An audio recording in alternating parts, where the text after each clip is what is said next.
Iron man आया है BJP की रैली में और कहता अच्छा, है आयरन मैन आ गया। आयरन मैन आया, उतरा, बोला कि आप सभी लोगों को बहुत बहुत धन्यवाद, आप लोग वोट करिए बीजेपी के लिए। और कहता है कि जितनी महिलाएं हैं डायसन का एयर रैप दिया जाएगा आप आयरन मैन वादा कर रहा है। मैं किसी से जिक्र कर रही थी तो उन्होंने बोला कि कैंडिडेट को बैठने के ही 200-300 करोड़ मिल जाते हैं। मैंने कहा क्या बात कर रहे हैं आप? तो चले तो चले क्या? हाँ और क्या, मैं तो यहाँ मतलब इंटरेस्टिंग भाई चलते हैं। प्रतीक जैन और ममता बनर्जी के बीच में रिश्तों की घनिष्ठता ये है कि सुबह 6-7 बजे के आसपास वहाँ आईपैक का एक मीडिया टीम का लड़का बैठा हुआ था। उनके घर के बाहर क्या होता है, रात में सुबह वो गेट खोले उससे पहले रात में एक सफेद साड़ी, कुछ पुष्प, नारियल और एक लोटा रख दिया जाता है। अच्छा, जिसके पास जो मिला, महिलाओं के हाथ में ईंट, चाकू, छुरी, भुजाली, जो घर पे था सब लेके बाहर आ गया। चाचा बोले अफवाहबाजी इतनी हो रही है कि चाचा बोले कि ये सब सऊदी अरब से हो रहा है। हमें सऊदी अरब से हो रहा है? कहते हैं ये सब सऊदी अरब से बहुत पैसा आया है, बीडीओ बीएलओ ये सारा गड़बड़ा गया है, नाम बदले चला जा रहा है। कई सारे, आज हम आपको बता रहे हैं रिपोर्टर्स ऑफ एयर में कि कई सारे सिटिंग मिनिस्टर्स की नौकरी जाने वाली है। Reporters of air. अरे यार अमित, इतना लेट हो गए, कहाँ रह गए? तो तुमको उठा के तो नहीं अंदर कर दिया था? ये समझ के कि सफेद स्वेटर पहना है, गमछा पहना, ये भी तृणमूल कांग्रेस का योग, उठा के पुलिस वाले नहीं, अंदर- ये अरे इसने TMC टाइप पाला का लग बदल रहा है। लिया है, मफलर अब मफलर पहनता है पर पाला उधर चल गया, बीट दूसरी कर दी है। मफलर देखिए मैन तो हमारे कोई पास और है। गठबंधन जो है, इंडिया गठबंधन का अभी भी झंडा बुलंद है। हमारे पास सारे इंफॉर्मेशन का तो झंडा टीएमसी हिस्सा नहीं है इंडिया गठबंधन का? हिस्सा है, हिस्सा है। कहाँ हिस्सा है भाई? क्या है ऐसा? अरे, कहीं में ये राष्ट्रीय कहीं हिस्सा नहीं है। राष्ट्रीय स्तर पे इंडिया जो- गठबंधन जो- है, राज्य के स्तर पे अपना अपना अलायंस है, अपनी ये अपनी राशि भी कहाँ है भाई? 24 कहाँ हुआ? राष्ट्रीय अरे भी कहाँ है? शांत हो राष्ट्रीय जाओ भाई। है। ये आउटसाइड सपोर्ट वाले लोग हैं। ये आउटसाइड सपोर्ट वाले लोग ये हैं, वही तुम मैं कह रहा हूँ। आउटसाइडर हो और ये फ्लाई ऑन द वॉल बन के जो है ना, ये सब खबरें ऐसे बीनता है कि अच्छा अरे यहाँ ये ये हो रहा है, वहाँ वो हो रहा है। और और ये ऐसा अलायंस क्या है, मैं जानना चाह रही हूँ कि स्टेट में अलग हो और नेशन पे तो सब मैं जानना जगह चाह होता रही है। हूँ। इसमें भी क्या नहीं है? है ना, 24 अलग लड़ा था। ऐसा करते हैं कि बंगाल हम में अलग। ऐसा करते हैं कि हम अपने दर्शकों का स्वागत करने हाँ। क्योंकि वो भी आ गए हैं और इस झगड़े को विराम नहीं देंगे, कॉमा देते हुए आगे जारी रखेंगे। क्योंकि साहिर लुधियानवी साहब ने कहा है कि हम अमन चाहते हैं, हम अमन चाहते हैं, मगर जुल्म के खिलाफ अगर जंग लाजमी है तो जंग ही सही। तो शायद तृणमूल कांग्रेस भी यही सोच रही है जिसका जिक्र हम कर रहे थे। और सियासी मौसम में आपका रिपोर्टर्स ऑफ एयर में स्वागत है।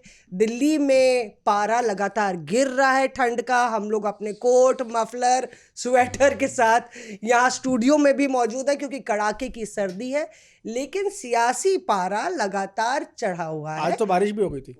और आज तो बारिश भी हो गई और पीयूष जो है जेंजी हाँ, बन बारिश के भी सुबह हुई थी। पहुंच गए हैं। पीयूष आरजी All के done साथ in है। रोल एक्सचेंज कर रहे हैं और अमित भारद्वाज जो है सीधे डायरेक्ट फ्रॉम द ग्राउंड आ रहे हैं, इसलिए वो उनका इंतजार कर रहे थे।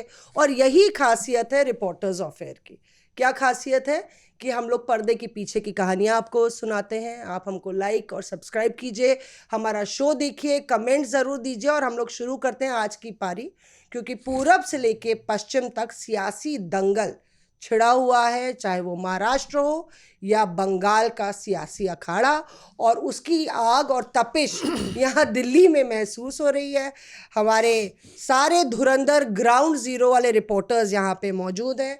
अपने अंदाज में हम पेश होते हैं और जनवरी के महीने में अब शुरू करते हैं आज का एपिसोड। पीयूष मिश्रा जो हैं वो सीधे इंदौर से उनकी लैंडिंग हुई है, इसलिए वो अभी ज़्यादा ऊनी कपड़े पहन नहीं पाए, अभी इंदौर के मिजाज में है, वहाँ की कहानी सुनाएंगे। अंदर 2 मोटे स्वेटर हैं। ठंड है। देखिए पर्दे के पीछे की कहानी ऐश्वर्या भी आपको बताएंगी। और क्योंकि नए बीजेपी अध्यक्ष कमान संभाल रहे हैं तो वो सारी किस्से कहानियाँ। आरजी लंबे अवकाश के बाद राहुल गौतम, जिनको पिछली बार मैंने राहुल गांधी गलती से कह दिया था और अमित ने मेरी गलतियां गिनाई थी, तो आरजी की लैंडिंग हो गई है, छुट्टी के बाद पधार रहे हैं। तो कुछ गर्मा गर्म खबर ये बताएंगे। नई कमान प्रियंका गांधी को भी मिली है, उसके बारे में भी। लेकिन सबसे पहले हम चलते हैं अपने जो टेक सैवी रिपोर्टर हैं जो हर एक पार्टी की सारी परख रखते हैं, वो अभी जेल से नहीं आ रहे, थाने से आ रहे हैं। बच गए वहां जाने से। तो मैं थाने के बाहर था। आपको डिटेन नहीं किया पुलिस ने? क्लैरिफाई कर देता हूँ, मैं हाँ। थाने के बाहर था, सांसद अंदर थे। जिक्र कीजिए, बताइए कि क्या हुआ।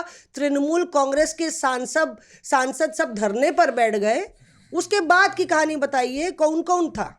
देखिए, ईडी का बंगाल में एक्शन और तृणमूल का दिल्ली में रिएक्शन, और एकदम जो कहते हैं ना फिदाइन दस्ता, वो भेजा था ममता बनर्जी ने आज गृह मंत्री अमित शाह के लिए एज अ गिफ्ट, क्योंकि कल जब ईडी वहां पहुंची तो वो जो रिटर्न गिफ्ट यहाँ दिल्ली में तृणमूल कांग्रेस ने भेजा है।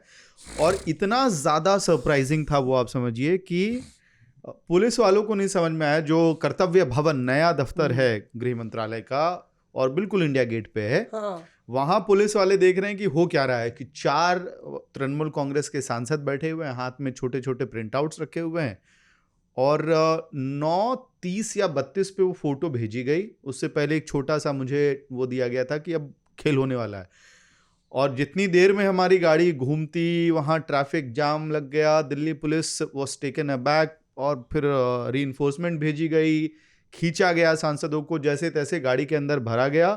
तो डेरेक ओब्रायन, कीर्ति आज़ाद, साकेत गोखले, महुआ मोइत्रो, प्रतिमा मंडल, ये सब उसमें थे 8 टोटल सांसद। उनको खींच के जैसे तैसे गाड़ी में भर के भेज दिया गया वहाँ पे पार्लियामेंट स्ट्रीट के थाने के अंदर।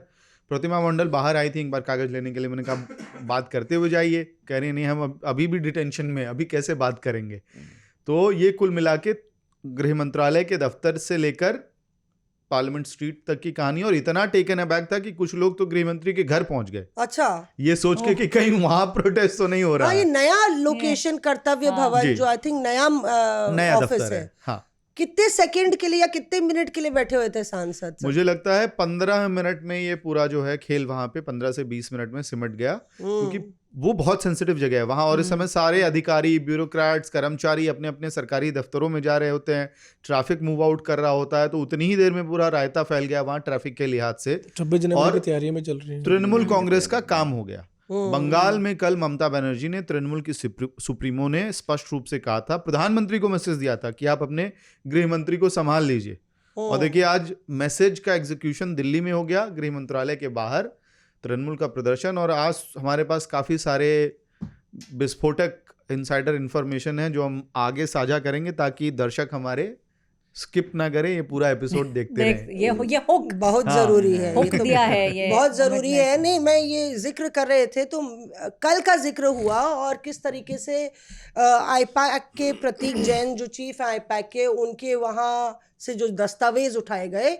राहुल, आप आईपैक को काफी अच्छी तरह से जानते हैं, वहाँ पे जो लोग काम करते हैं, प्रतीक से भी आपकी बातचीत है, क्या कहानी है प्रतीक की? देखिए, आईपैक जो है सब जानते हैं, प्रशांत किशोर ने शुरू किया था, और उन्होंने तमाम opposition parties, DMK, Jaganmohan Reddy, TMC, आम आदमी पार्टी, कांग्रेस, तमाम लोगों के लिए काम किया है।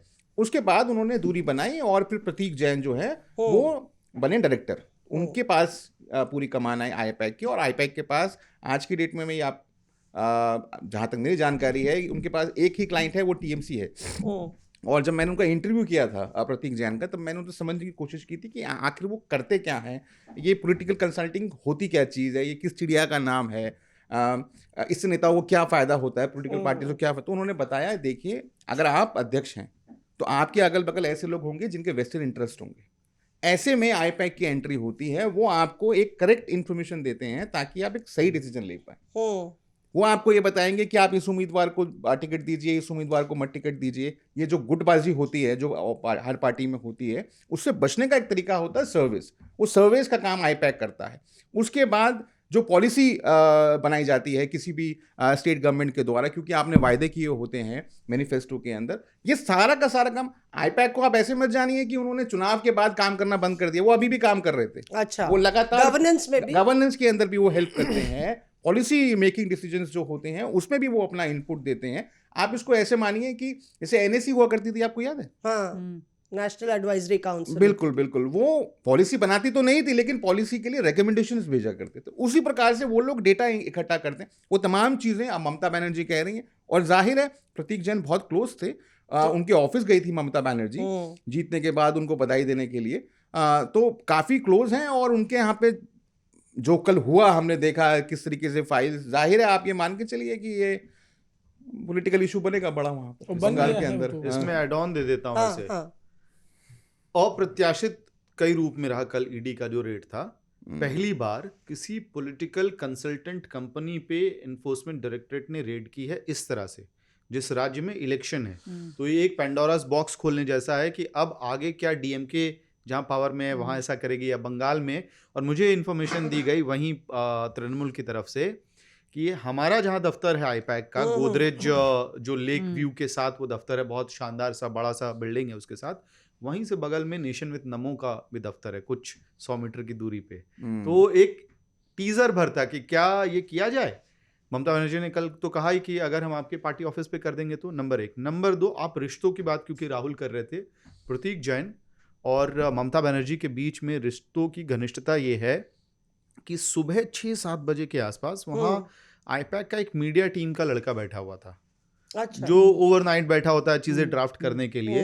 उसको अचानक से कई सारे अधिकारी आते हुए दिखाई देते हैं। तो पहला काम उस लड़के ने प्रतीक जैन को फोन करने का किया, फोन नहीं उठा क्योंकि वहां पे भी एक्शन चल रहा सुबह था। बज रहे थे, हाँ। 6 बज रहे थे। नहीं, वहां भी एक्शन चल रहा था एक ही साथ पैरेलली, 2 जगह पे 2 अलग अलग टीम थी। अच्छा, फिर उसने किसी और को आईपैक में फोन किया कि यहाँ पे ईडी आई है। वो इन्फॉर्मेशन ममता बनर्जी को पहुंची। ममता बनर्जी बिना देरी बिना विलंब के सीधे जहां पे घर है प्रतीक जैन का वहां पहुंची। प्रतीकेर बाड़ी कोथाय बोलते हुए गाड़ी से उतरी है कि प्रतीक का घर कहाँ पे है, और घर के अंदर गई।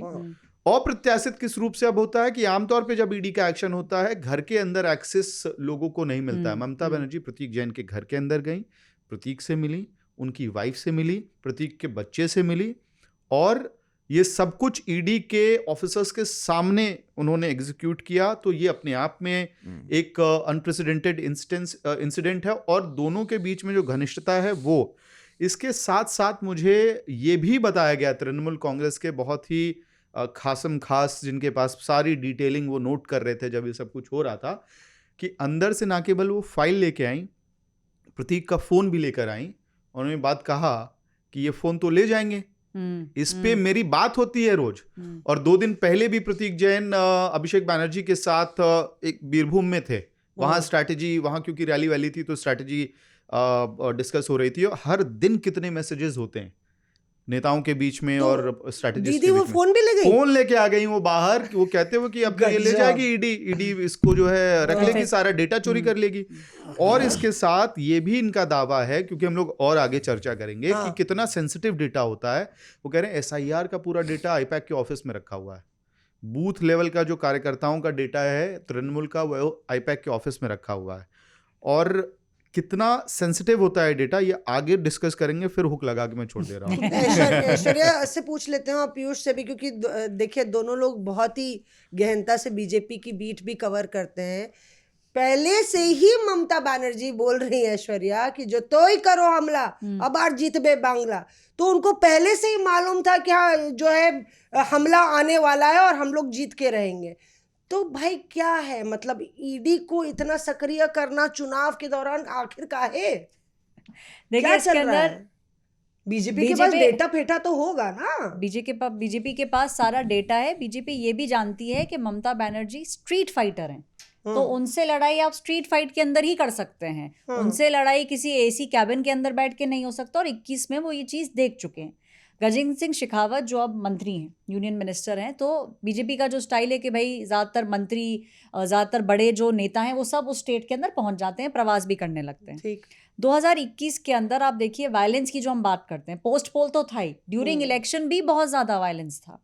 तो एक पॉइंट से दूसरे पॉइंट तक गजेंद्र सिंह शेखावत अपनी जो सभाएं हैं वो करते हुए जा रहे थे, हम भी पीछे पीछे फॉलो कर रहे थे। तो गाड़ियाँ जो हैं वो आइडेंटिफाइड हैं कि ये बीजेपी वाली गाड़ियाँ हैं, ये कई सारे नेता हैं जो गाड़ियां बदल बदल के भी जाते हैं, बिकॉज वायलेंस का खतरा है और होता भी है, बहुत सारी डेथ्स हुई हैं। अच्छा, गाड़ियां इसलिए बदलते हैं कि भैया हमला ना हो जाए? क्योंकि आइडेंटिफाइड होती हैं गाड़ियां कि अच्छा ये बीजेपी के नेता की गाड़ी है, वहां पे जो लोग रहते हैं वो भी कुछ ना कुछ ऐसे चेंज करते रहते हैं। अच्छा, तो गाड़ी अकेला ऐसा चुनाव है जहाँ आर्मर्ड व्हीकल्स की जरूरत कवच की जरूरत होगी। कवच, वाकई में कवच की जरूरत है दोनों साइड को, हाँ। टीएमसी को भी, क्योंकि बीजेपी की भी जो कार्यकर्ता ग्राउंड पे हैं वो अग्रेसिव हैं, क्योंकि उनको उसी तरह से स्ट्रीट फाइट करनी है। फिर तो जो ये कारवां चल रहा था, हाँ। इसके ऊपर यहाँ पे जो नेक्स्ट रैली थी, भीड़ थी वहां पे, गजेंद्र सिंह शेखावत की गाड़ी के ऊपर अटैक होता है, वो गाड़ी से उतरते हैं और आंखों देखा किस्सा है, हाँ। और अपना बचाव करते हैं किसी तरीके से, फिर वो अच्छा। भाग के क्लोज बाय एरिया के अंदर जाते हैं। तब तक बीजेपी वालों को पता चलता है कि भाई टीएमसी की तरफ से थोड़ा सा अग्रेसिव हो रहे हैं लोग, कि आपको गाड़ी से उतरना पड़ा। तो फिर बीजेपी वाले वहां पे पहुंचते हैं। तो चोट वगैरह उस इंसिडेंट में नहीं लगी थी, लेकिन ये वास्तविकता है, और ये तो मुझे लगता है कि देखिए शुरुआत है जो हमने इलेक्शन कमिशन में देखा कि ट्रेलर है ये ट्रेलर था, पिक्चर पिक्चर अभी बाकी है। मुझे लगता है इस बार वेस्ट बंगाल में वायलेंस ज्यादा होगा, ये मेरा ज्यादा होगा। कर पीयूष बताओ भाई, तुम्हारा तो पुराना राफ्ता है, सारा टीएमसी का प्रोटेस्ट तो तुम कर लेते हो संसद में कवर। अब ये बताओ कि भाई काहे वो जो ममता बनर्जी बोल रही है अमित शाह बहुत नॉटी है, nasty home minister, naughty and nasty home minister ये इस्तेमाल किया है दीदी ने, तो दीदी को काहे गुस्सा दिला रहे हैं? गुस्सा दिला रहे दीदी को? आप ये सोचिए, आज जहाँ से अभी अमित आ रहे हैं वहां पर 7-8 तृणमूल कांग्रेस के सांसद थे। क्या हुआ? उनको उठा के डिटेन किया, डिटेन करके एक पुलिस स्टेशन में और कुछ भी करना था। मैं बता रहा हूँ, रिएक्शन वर्सेस रिएक्शन की बात बता रहा हूँ। आपने प्रक्रिया यही है, रिएक्शन बता रहा हूँ मैं कि टीएमसी के सांसदों को उठाया, डिटेन कर किया और थाने ले गए। ठीक है भाई, एक पार्टी का अध्यक्ष। एक सेकंड यार राहुल, तुम टोको ना भाई पीयूष को यार, बहुत दिनों बाद इसकी वापसी हुई है। तुम ठीक है क्या कर रहे हो? उसके ऊपर और क्या करेंगे भाई? तुम स्लीव्स भी ऊपर करोगे क्या? आरजी स्लीव्स ऊपर करेगा? ठीक है कितना सभ्य तरीका है, उठाया, डिटेन किया, ले गए, सब तरीका है। एक पार्टी का राष्ट्रीय अध्यक्ष जी कोलकाता एयरपोर्ट पे उतरता है, उसको डायमंड हार्बर जाना है, साउथ परगना से 24 परगना से होते हुए जाता है, रास्ते में देखकर आइडेंटिफाई करके जेपी नड्डा की गाड़ी पर पथराव होता है। उनके पीछे गाड़ी है कैलाश विजयवर्गीय की, उनके शीशे पर जब पथराव होता है उनकी गाड़ी के शीशे पर, तो पत्थर टूट के गाड़ी के अंदर गिर जाता है। उसके पीछे गाड़ी है राहुल सिन्हा की गाड़ी का जो पीछे का पूरा विंड पेन है वो पूरा टूट गया है। तो ये क्या है? ये एक बिना उन्होंने तो प्रोवोक नहीं किया, वो तो एक जगह से ट्रैवल करके दूसरी जगह जा रहे हैं, पूरा एकदम सिक्योरिटी के साथ स्टेट गवर्नमेंट को इन्फॉर्म करने के बाद वहां पे जा रहे हैं। यहाँ पे क्या किया सांसदों ने? 8 सांसद आ गए, बताया नहीं कि वो पहली बात वहां पर प्रोटेस्ट करने जा रहे हैं, पहली बात। दूसरी बात, 26 जनवरी की तैयारियां चल रही है, वो बहुत सेंसिटिव इलाका है, अब बिना बताए वहां पे एक लॉ एंड ऑर्डर सिचुएशन नहीं क्रिएट कर सकते, जो किया गया।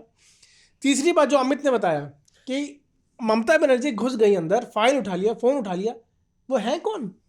मुख्यमंत्री है ना, मुख्यमंत्री। Her job is to protect and take care of the law and order situation. अच्छा देखिए, जो पीयूष बात कह रहे हैं अमित, उसमें ही मैं जानना चाहूँगी, क्योंकि सिचुएशन किस तरह से किस तरफ जा रही है वो जानना बेहद ज़रूरी है। मुझे याद है कि एक नर्व सेंटर है, बेसिकली तृणमूल का नर्व सेंटर है आईपैक। क्यों इतनी बौखलाहट है? क्योंकि टाइमिंग पर सवाल हो रहा है कि अब चुनाव आ गए, चुनाव सर पर है, तो आप जो हमारा नर्व सेंटर है या जो हमारा पावर हाउस है या हमारा जो ब्रेनस्टॉर्मिंग वॉर रूम है, उसको आप सैबोटाज कर दोगे तो हम इस लड़ाई में कहाँ पे खड़े होंगे।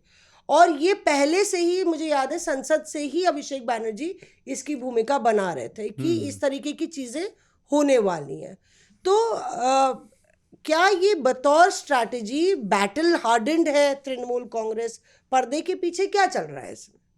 देखिए, तृणमूल कांग्रेस में जो मेरी बात हुई, जिस तरह से लोगों ने मुझे समझाया, उनके लिए तो ये सिचुएशन बड़ी मुफीद हो गई है अब। ईडी का रेड, क्योंकि ममता बनर्जी की कोर स्ट्रेंथ है जब आप उस लड़ाई को व्यक्तिगत बना दें। पिछली बार भी जब वो फुटबॉल मार के व्हीलचेयर से बॉल को बाहर फेंक रही थी, हर बार जब मैं कई सारी रैलियों में था उस वक्त देखता था, जैसे किक मारती थी फुटबॉल को, कार्डर में जो वेव आता था, तालियां बजने लगती थी। और वो मैसेज भी है कि बीजेपी को स्टेडियम के पार करना है आपको। और टूटे हुए पांव से इतना बढ़िया किक मार रही थी वो कि 2/3 सीटें जो हैं उनकी वहां पे राज्य में आ गई या उससे ज्यादा ही परसेंटेज आ गया। तो ये बहुत मुफीद सिचुएशन है क्योंकि अब बैटल पर्सनल है। यहाँ से वो जो करना चाहती थी, टेम्पलेट सेट करना चाहती थी, वो टेम्पलेट ऑटोमेटिकली सेट हो गया। TMC versus BJP, TMC versus ECI, TMC rather Mamata Banerjee versus home minister Amit Shah, ये तो सेट हो गया नंबर 1। नंबर 2, क्यों इतना पैनिक टाइप रिस्पॉन्स है? आप इस चीज को 2 बेसिक एग्जांपल से समझिए। दिल्ली में आईपैक हैंडल कर रही थी काम अरविंद केजरीवाल के बहुत ही खास व्यक्ति जो दिल्ली से विधायक थे और कई सारे पार्टी के इंपॉर्टेंट कमिटीज का हिस्सा हैं, उनका टिकट आईपैक के सर्वे के बाद काट दिया गया था। इंपॉर्टेंट नेता बहुत करीबी हैं अरविंद केजरीवाल के। तो ये इंफॉर्मेशन, नाम रहने दीजिए, लेकिन ये इंफॉर्मेशन अगर आपको पहले पता चल जाए, मान लीजिए किसी भी एजेंसी को, तो ये तो बहुत सेंसिटिव इंफॉर्मेशन है, नंबर 1। नंबर 2, 2019 में जब लोकसभा में ड्रबिंग हुई तृणमूल की, वो अच्छा जिस तरह का वो परफॉर्मेंस कर सकते थे वैसी परफॉर्मेंस नहीं आई और तब से बज़ शुरू हो गया। क्या एंड गेम शुरू हो गया तृणमूल का यहाँ से वेस्ट बंगाल विधानसभा इलेक्शन के लिए? तब एंट्री होती है आईपैक की। और आईपैक जब काम करता है तो इतना क्लिनिकल काम करता है कि विधानसभा नहीं, मंडल नहीं, गांव में पंचायत के लेवल पे कोई ऐसे randomly half shirt full shirt पहने हुए बाल बिखरे हुए लड़के या लड़कियां आके बैठेंगे और पंचायत में लोगों से बैठ के बात कर रहे होंगे और एक एक चीज़ नोट कर रहे होंगे।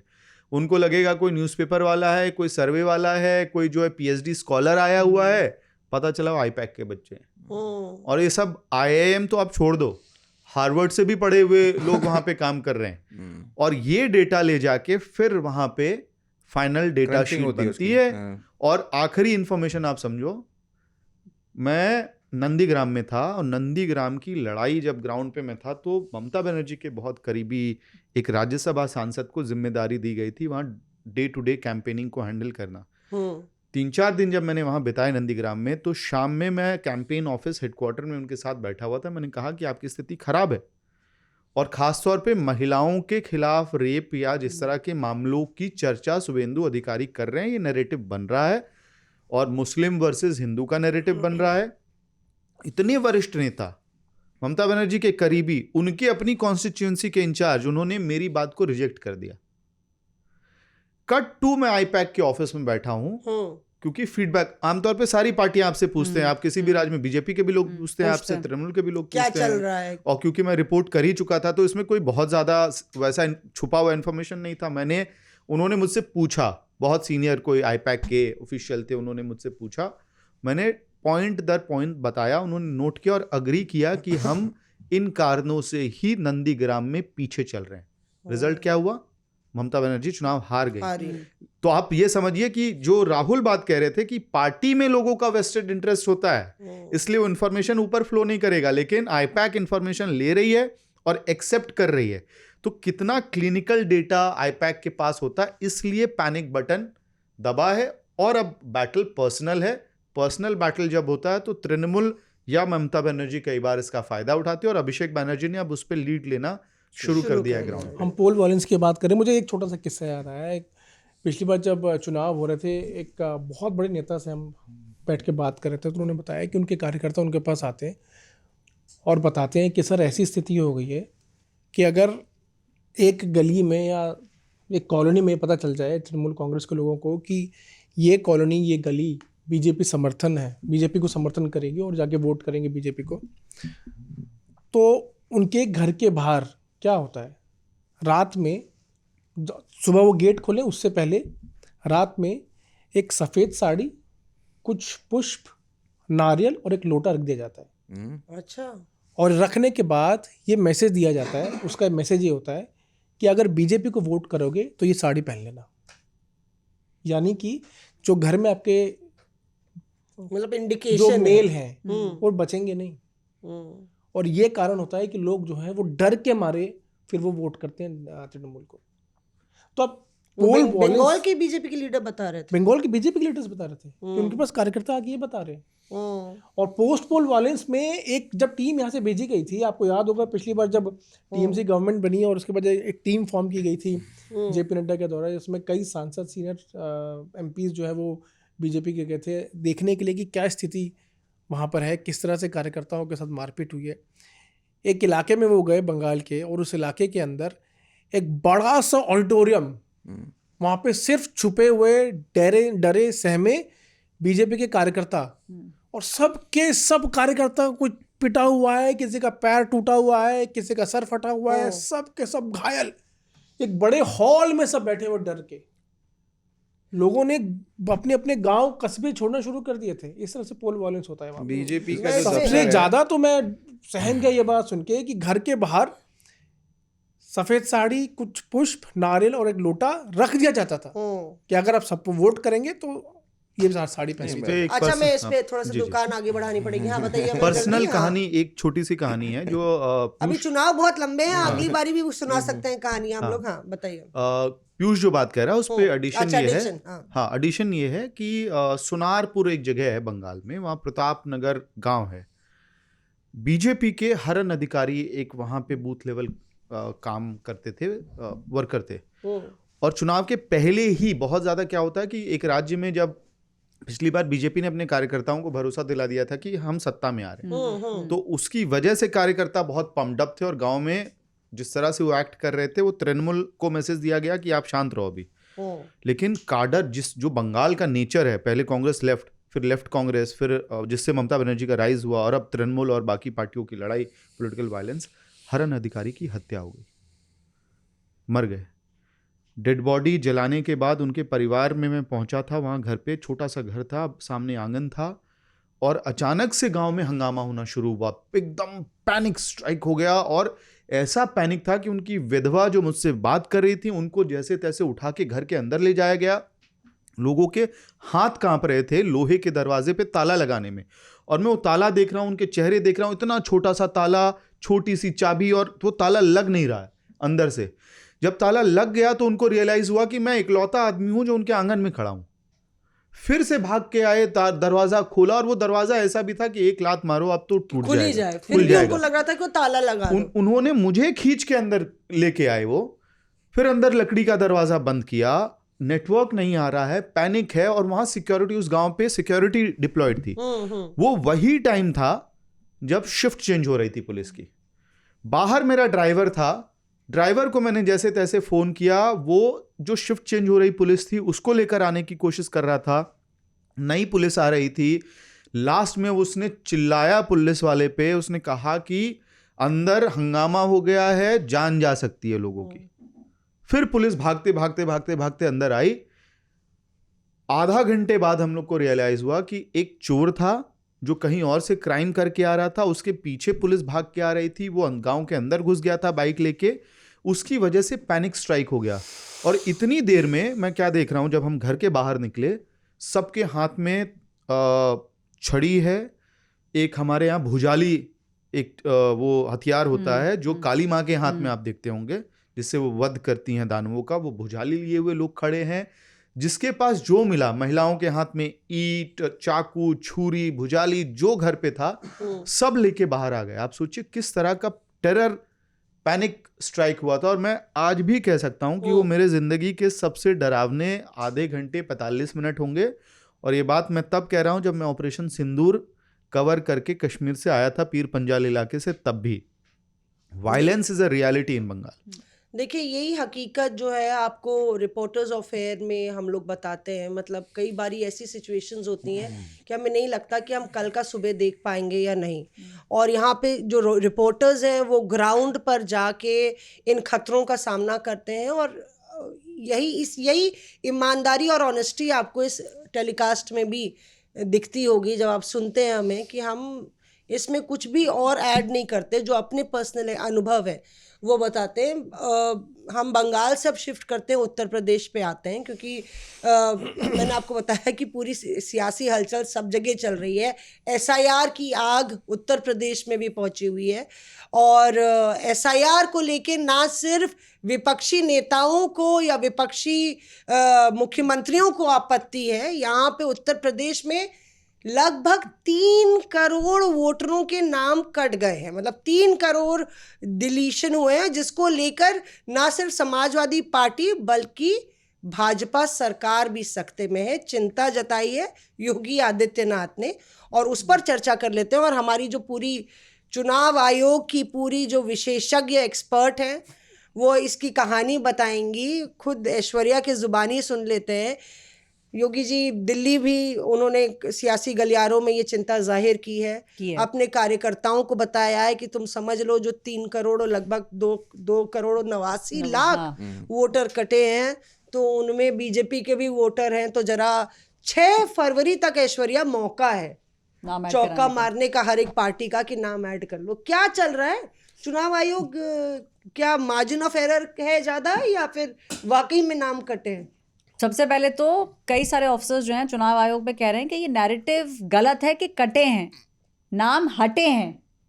कह रहे हम या कोई भी ऑफिसर जो है जाके काट नहीं रहा है, वो नाम हट रहे हैं बिकॉज बहुत सारे लोगों ने फॉर्म नहीं भरे हैं, बहुत सारे लोग मूव कर चुके हैं। और ये देखिए वास्तविकता है, हमारे आपके आसपास भी ऐसे कई लोग हैं जिनके 2 वोटर ID कार्ड हैं, जान करके नहीं बनवाते हैं। आप जहाँ से शिफ्ट करते हैं कई बार वहाँ आप डिलीट नहीं कराते, यहाँ पे आप वोटर ID बनवा लेते हैं।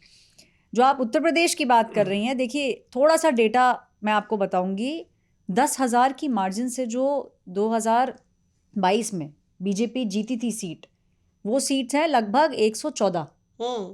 इन सीट्स के अंदर 2 लाख वोट कट चुके हैं जो ड्राफ्ट SIR है। तो कहीं ना कहीं बीजेपी को ये लग रहा है कि अब मंथन करने की ज़रूरत है कि कहीं ऐसा तो नहीं है कि उनके जो वोटर्स हैं या जो लोग जो उनको मालूम है कि जहाँ पे ज़्यादातर बीजेपी ज़्यादा भारी बहुमत से जीतती आई है, वहाँ पे तो ऐसा नहीं है कि ज़्यादा नाम कट गए। तो योगी आदित्यनाथ के पास जो रिपोर्ट्स जाती हैं वो देखिए सबसे नीचे पंचायत, ज़िला, मंडल, ये सब रिपोर्ट्स कंपाइल होके जाती हैं। तो जब उनकी टीम ने एनालिसिस किया तो उनको ये रियलाइज़ हुआ, और यही कारण है कि कुछ दिन पहले उन्होंने मंच से भी ये बात बोली कि भाई आप लोग ध्यान रखिए कि कहीं ऐसा तो नहीं है कि जो नाम हट रहे हैं वो आपके ज़्यादा लोगों के हों, जिसका मतलब है कि आप सड़कों के ऊपर और सतर्क हो जाइए। आप लोग अपनी अपनी कॉलोनी में जाके चेक करिए, और बीजेपी अब यही कर रही है। डोर टू डोर कैंपेन है, जाके चेक किया जा रहा है। और जो BLAs हैं यानी कि बूथ लेवल ऑफिसर्स, वो अपने लोगों से वहाँ गलियों में जाके पूछ रहे हैं सबसे पहले, क्या आपके पास डेटा है, क्या आपके पास दस्तावेज है, नई फोटो नहीं खिंचाई तो हम आपकी नई फोटो खिंचाएंगे। तो इस चीज़ को लेके यूपी में ये सतर्क हो गए। अच्छा। योगी जी ने पूरा दिन दिल्ली में बिताया, शुरुआत की प्रधानमंत्री नरेंद्र मोदी के साथ और उसको एंड किया गृह मंत्री अमित शाह की मीटिंग से। तो किस तरीके से रणनीति आगे बनानी है और जो डेटा है उसको किस तरीके से ग्राउंड पे उतारना है, इसकी बातचीत योगी आदित्यनाथ अपने तरीके में बीजेपी के जो टॉप लीडर्स हैं उनको बता चुके।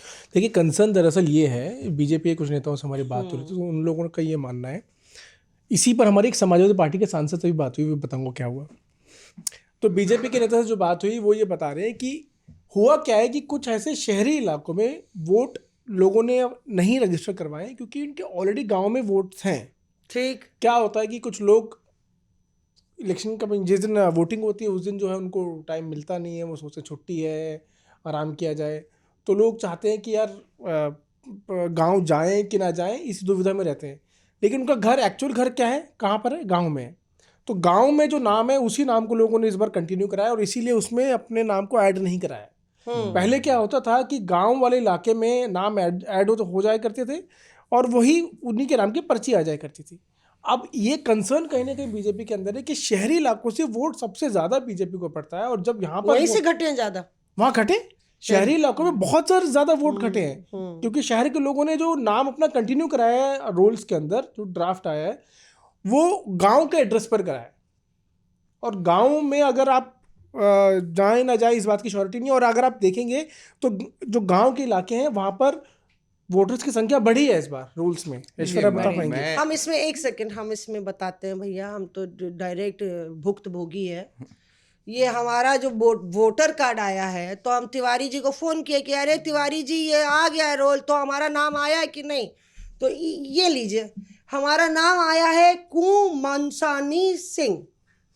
कुंवारी मौसमी सिंह आना चाहिए था, तो कुंवर मौनसामी सिंह आ गया है। तो क्या चाहती हैं वो? क्या इलेक्शन कमीशन क्या चाहता है? क्या मौन हो जाए? एक सेकंड, तो उसमें तिवारी जी को हम बोले तिवारी जी कहाँ आ गवा है? तो तिवारी जी अरे बहुत गड़बड़ चल रहा है दीदी, का बताएं, सबके नाम इधर उधर हो गए। और हमारे पिताजी का नाम जो है कुंवर भूपेंद्र सिंह, वो भी इंग्लिश में गलत स्पेलिंग आया। और तीसरी बात ये है कि हमारे पिताजी का नाम है फादर्स नेम रिलेटिव टाइप होना चाहिए, तो वो हस्बैंड लिखे हैं। और हमारी 3 बहनें और हैं, तो उनका भी नाम ऐसे ही आया है। हम तिवारी जी को बोले अरे मेघना दीदी और बाकियों को तो ठीक करा दे। ऊपर से हम भाई को फ़ोन किया अपने, तो बोल रहा है अरे बड़ी अफवाह चल रही है। चाचा को फ़ोन किए, अरे चाचा बोले अफवाहबाजी इतनी हो रही है कि चाचा बोले कि ये सब सऊदी अरब से हो रहा है। हमने सऊदी अरब से हो रहा है? कहते ये सब सऊदी अरब से बहुत पैसा आया है, BDO BLO ये सारा गड़बड़ा गया है, नाम बदले चला जा रहा है। उनका नहीं चाचा, बिरादरी में हम फ़ोन किए कि चाचा क्या है यार, 40 साल से हम लोग, 100 साल से परिवार वहाँ है, सब बिटिया लोग का नाम गलत हो गया है, भैया का उम्र 10 साल ज़्यादा हो गया, 55 साल हो गया। तो वो बोले कि सब सऊदी अरब से बिटिया पैसा आ गया है, ये वीडियो सारा जो है काम तमाम कर दिया है। और हमने कहा कि नहीं ये तो अफवाह है, मैं इसको करेक्ट भी कर देती हूँ। ऐसा गांव में धारणा हो जाती है, ये अफवाहबाजी ज़्यादा है, तो इस पे जोर मत दीजिए। पर मैं आपको बता रही हूँ कि हम तो मौनसनी सिंह बन गए हैं, और जब हम पिछली बार भी वोट किए उसके पहले भी वोट किए। मेरे 2 प्रश्न है। तो नहीं, फोटो आपकी है कि नहीं है? वही अरे फोटो हमारे है, फोटो हमारे है, बॉयकट बाल वाली। मैं फिर तो मैं 3 हो गए। इसके एक प्रश्न के बाद पहले दूसरा प्रश्न ये कि आप तो नोएडा में रहती हैं, आपका ये जो वोटर ID कार्ड है ये किस, उसका एड्रेस क्या है? माल का ही है, हम वहीं से वोट देते हैं हर बार। हम वहीं तो आपका वो कर सकते हैं। आपका नोएडा में यहाँ पे नहीं है? नहीं, यहाँ नहीं है, हम 2 वोटर नहीं है हमारे। पूरा वेरिफिकेशन चुनाव आयोग की तरफ से इंक्वायरी करनी है, जरूरी है। जो गांव वाले सब समझ ले। तो देखिए मैं बोल रहा था ना, मैं बोल रहा था ना, हाँ सैंपल टेस्ट जो अब हम ये अनुरोध किए हैं कि भैया आपत्ति दर्ज करवाओ और नाम चेंज करवाओ, और ये मौनसूनी सिंह को चेंज करवाओ, क्योंकि तो हमको डालना है वोट। आपके जैसी जो सोच है वो सभी शहरी लोगों की हो गई है कि गांव में जो वोट है वो कंटिन्यू रहे।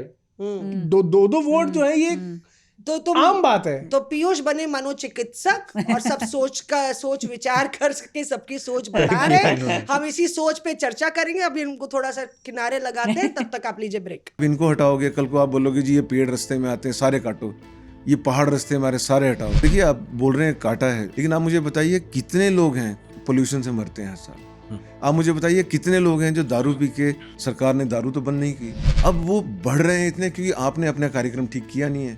वो पैसा कहाँ गया वो आप बताएंगे नहीं। विदेशों में जब लोग गाते हैं तो कोई मैसेज दिखता है, हमारे वाले लोग जो हैं पता नहीं क्यों कोई सोशल मैसेज नहीं देना चाहते, कोई पॉलिटिकल मैसेज देने में तो डरते ही हैं। ये क्या बात है यार, हम भारत में रहते हैं, हम वो उस दूसरे वाले देश नहीं है। तेरी इस दुनिया में हम भी जरा सा हक तो रखते हैं।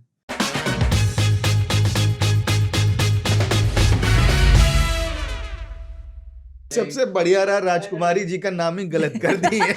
अरे वो छोड़िए, अरे वो छोड़िए, घर में बेसन जल गया था। बेसन नहीं, भर गया था, जल बेसन भर गया था। क्या शांत हो जाइए। 2 पैकेट एक्स्ट्रा मंगा लिए थे। जैसे जीरा ज्यादा आ गया। ये लोग ज्यादा ऑफ एयर बात करने लगे हैं कि किस तरह से मॉर्निंग की कॉल में मेरा बेसन भर गया था, ये सब चर्चा कर रहे हैं। ये आप बिल्कुल मत सुनिएगा, बिल्कुल गौर मत कीजिए, बिल्कुल ध्यान नहीं दीजिए। हम लोग बात कर रहे हैं उत्तर प्रदेश की, और बात कर रहे हैं कि किस तरह से SIR के कहर से अच्छी राजनीतिक दल जो हैं अब अगले 1 महीने तमाम कार्यकर्ताओं के साथ वोटरों को मनाने और उनको जोड़ने में लगे हैं कि भैया उनका खाता कम ना हो जाए, उनके वोटर लिस्ट का खाता कम नहीं हो जाए। और उसी सिलसिले में लगातार जो यूपी की जो सियासत है वो गर्मा भी रही है, क्योंकि ये वो वक्त है जब कैबिनेट रीशफल को लेके भी सुगबुगाहट काफी जोरों पर है। राहुल गौतम, आप अपने फोन पर हैं, हमें पता है कि यूपी में कांग्रेस का खाता बिल्कुल 0 सन्नाटा है। दो एमएलए, 6 सांसद हैं। आपका दर्द मैं 6 सांसद हैं और सांसद सांसदों की संख्या एमएलए से ज्यादा है। एक तो सुनिए, ये है पॉडकास्ट, हमारे व्यूअर हमें सुनते भी हैं, तो सब एक साथ नहीं हल्ला करेंगे। ये कोई संसद नहीं है, विधानसभा नहीं चल रही है कि सभापति महोदय सारे एक साथ। सॉरी को मौसमी हाँ। सिंह जी, तो थानेदार से पहले नाम पूछिए, क्या था इनका उसमें? मैम कैन आई स्पीक, तब फिर होगा यस मैम होगा। तो राहुल, हम उसका भी जिक्र करेंगे कि सुनने में आया कि बहुत मनरेगा को लेके तुम लोग ग्राउंड जीरो पर सक्रिय हो रहे हो। तुम लोग सॉरी, तुम्हारी पार्टी जिस बीट को तुम कवर करते हो, मतलब इसको मैं करेक्ट करती हूँ, टाइपो। पार्टी सक्रिय तो राहुल सक्रिय, हाँ नहीं, राहुल गांधी, राहुल गौतम। राहुल गौतम वैसे भी सक्रिय है, ठीक है। राहुल गौतम के तार बहुत चाय जगह की फैले बड़ी हुए हैं। मेरे को तलब नहीं नहीं नहीं, है। आजकल क्या हो रहा है मैम, क्या हो रहा है आजकल? हाँ। कि राहुल गांधी भी छुट्टियों पे जा रहे हैं, राहुल गौतम भी छुट्टियों पे जा रहे हैं। अरे एक ही जगह पे जा रहे हैं, भांजे एक ही राज्य में भी एक ही राज्य में भी थे, एक ही रिजॉर्ट में तो नहीं एक थे, रिजॉर्ट में तो जिम नहीं, करते हुए। जाहिर है। अच्छा, तो मैं ये पूछना चाह रही थी हाँ, आपसे, मैम। क्योंकि वहां पे तो कुछ कैबिनेट है नहीं कांग्रेस की रीशफल करने के लिए। यूपी में कैबिनेट रीशफल को लेके मैंने सुना है कि बड़ी मीटिंग हुई है। योगी जी ने भी प्रधानमंत्री नरेंद्र मोदी से जब मुलाकात की तो चर्चा की, और एक तरीके से दिलचस्प ये भी है पीयूष की वहाँ पे जो ब्राह्मण विधायक हैं उनकी एक बैठक होती है, जातिगत जो समीकरण है उसको साधना भी है। 2024 के बाद से चल रही थी सुगबुगाहट की एक रीशफल होगी, कई पोस्ट खाली भी हैं, तो कुछ है डोप पढ़ने के पीछे की कुछ है का? देखिए, ये जो रीशफल की आप बात कर रहे हैं, ये रीशफल की मांग यूपी के अंदर बहुत पुरानी है। लगभग 1-1.5 साल पहले ही ये निकल के बात सामने आई थी कि अब रीशफल की ज़रूरत है, विस्तार की ज़रूरत है, लेकिन वो काफ़ी समय से नहीं हो पा रहा था क्योंकि संगठन में बदलाव नहीं हो रहा था।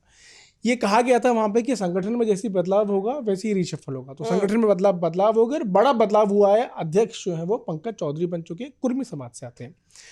अब क्या होने वाला है कि कैबिनेट विस्तार होगा और कई सारे, आज हम आपको बता रहे हैं रिपोर्टर सॉफ्टवेयर में कि कई सारे सिटिंग मिनिस्टर्स की नौकरी जाने वाली है और कई सारे नए मंत्री आने वाले हैं। कई सारे ऐसे मंत्री हैं जिनके काम से योगी आदित्यनाथ पर्सनली बिल्कुल भी खुश नहीं है और एक बड़ा डिसीजन वो लेने वाले हैं इसको लेके। और ये बात जिनकी नौकरी जाने वाली है, जिनका मंत्रालय छिनने वाला है, उनको बता दी गई है। अच्छा। और ये भी हमारी एक सूत्र से बात हो रही थी, ये भी पता चला है कि जो पुराने मंत्री थे, जैसे श्रीकांत मथुरा से आते हैं, और जब वो बिजली मंत्री थे तो उन्होंने बहुत अच्छा काम किया था, तो हो सकता है कि उनको जगह मिल जाए। पंकज चौधरी जो अध्यक्ष अभी भी बीजेपी के थे, प्रदेश अध्यक्ष, वो मंत्रिमंडल में आ सकते हैं। नहीं, भूपेन्द्र चौधरी, माफ कीजिएगा, हाँ। भूपेन्द्र चौधरी, पंकज चौधरी तो अब आए हैं। हाँ, भूपेन्द्र चौधरी जो है उनको जगह मिल सकती है। उनको जगह मिल सकती है।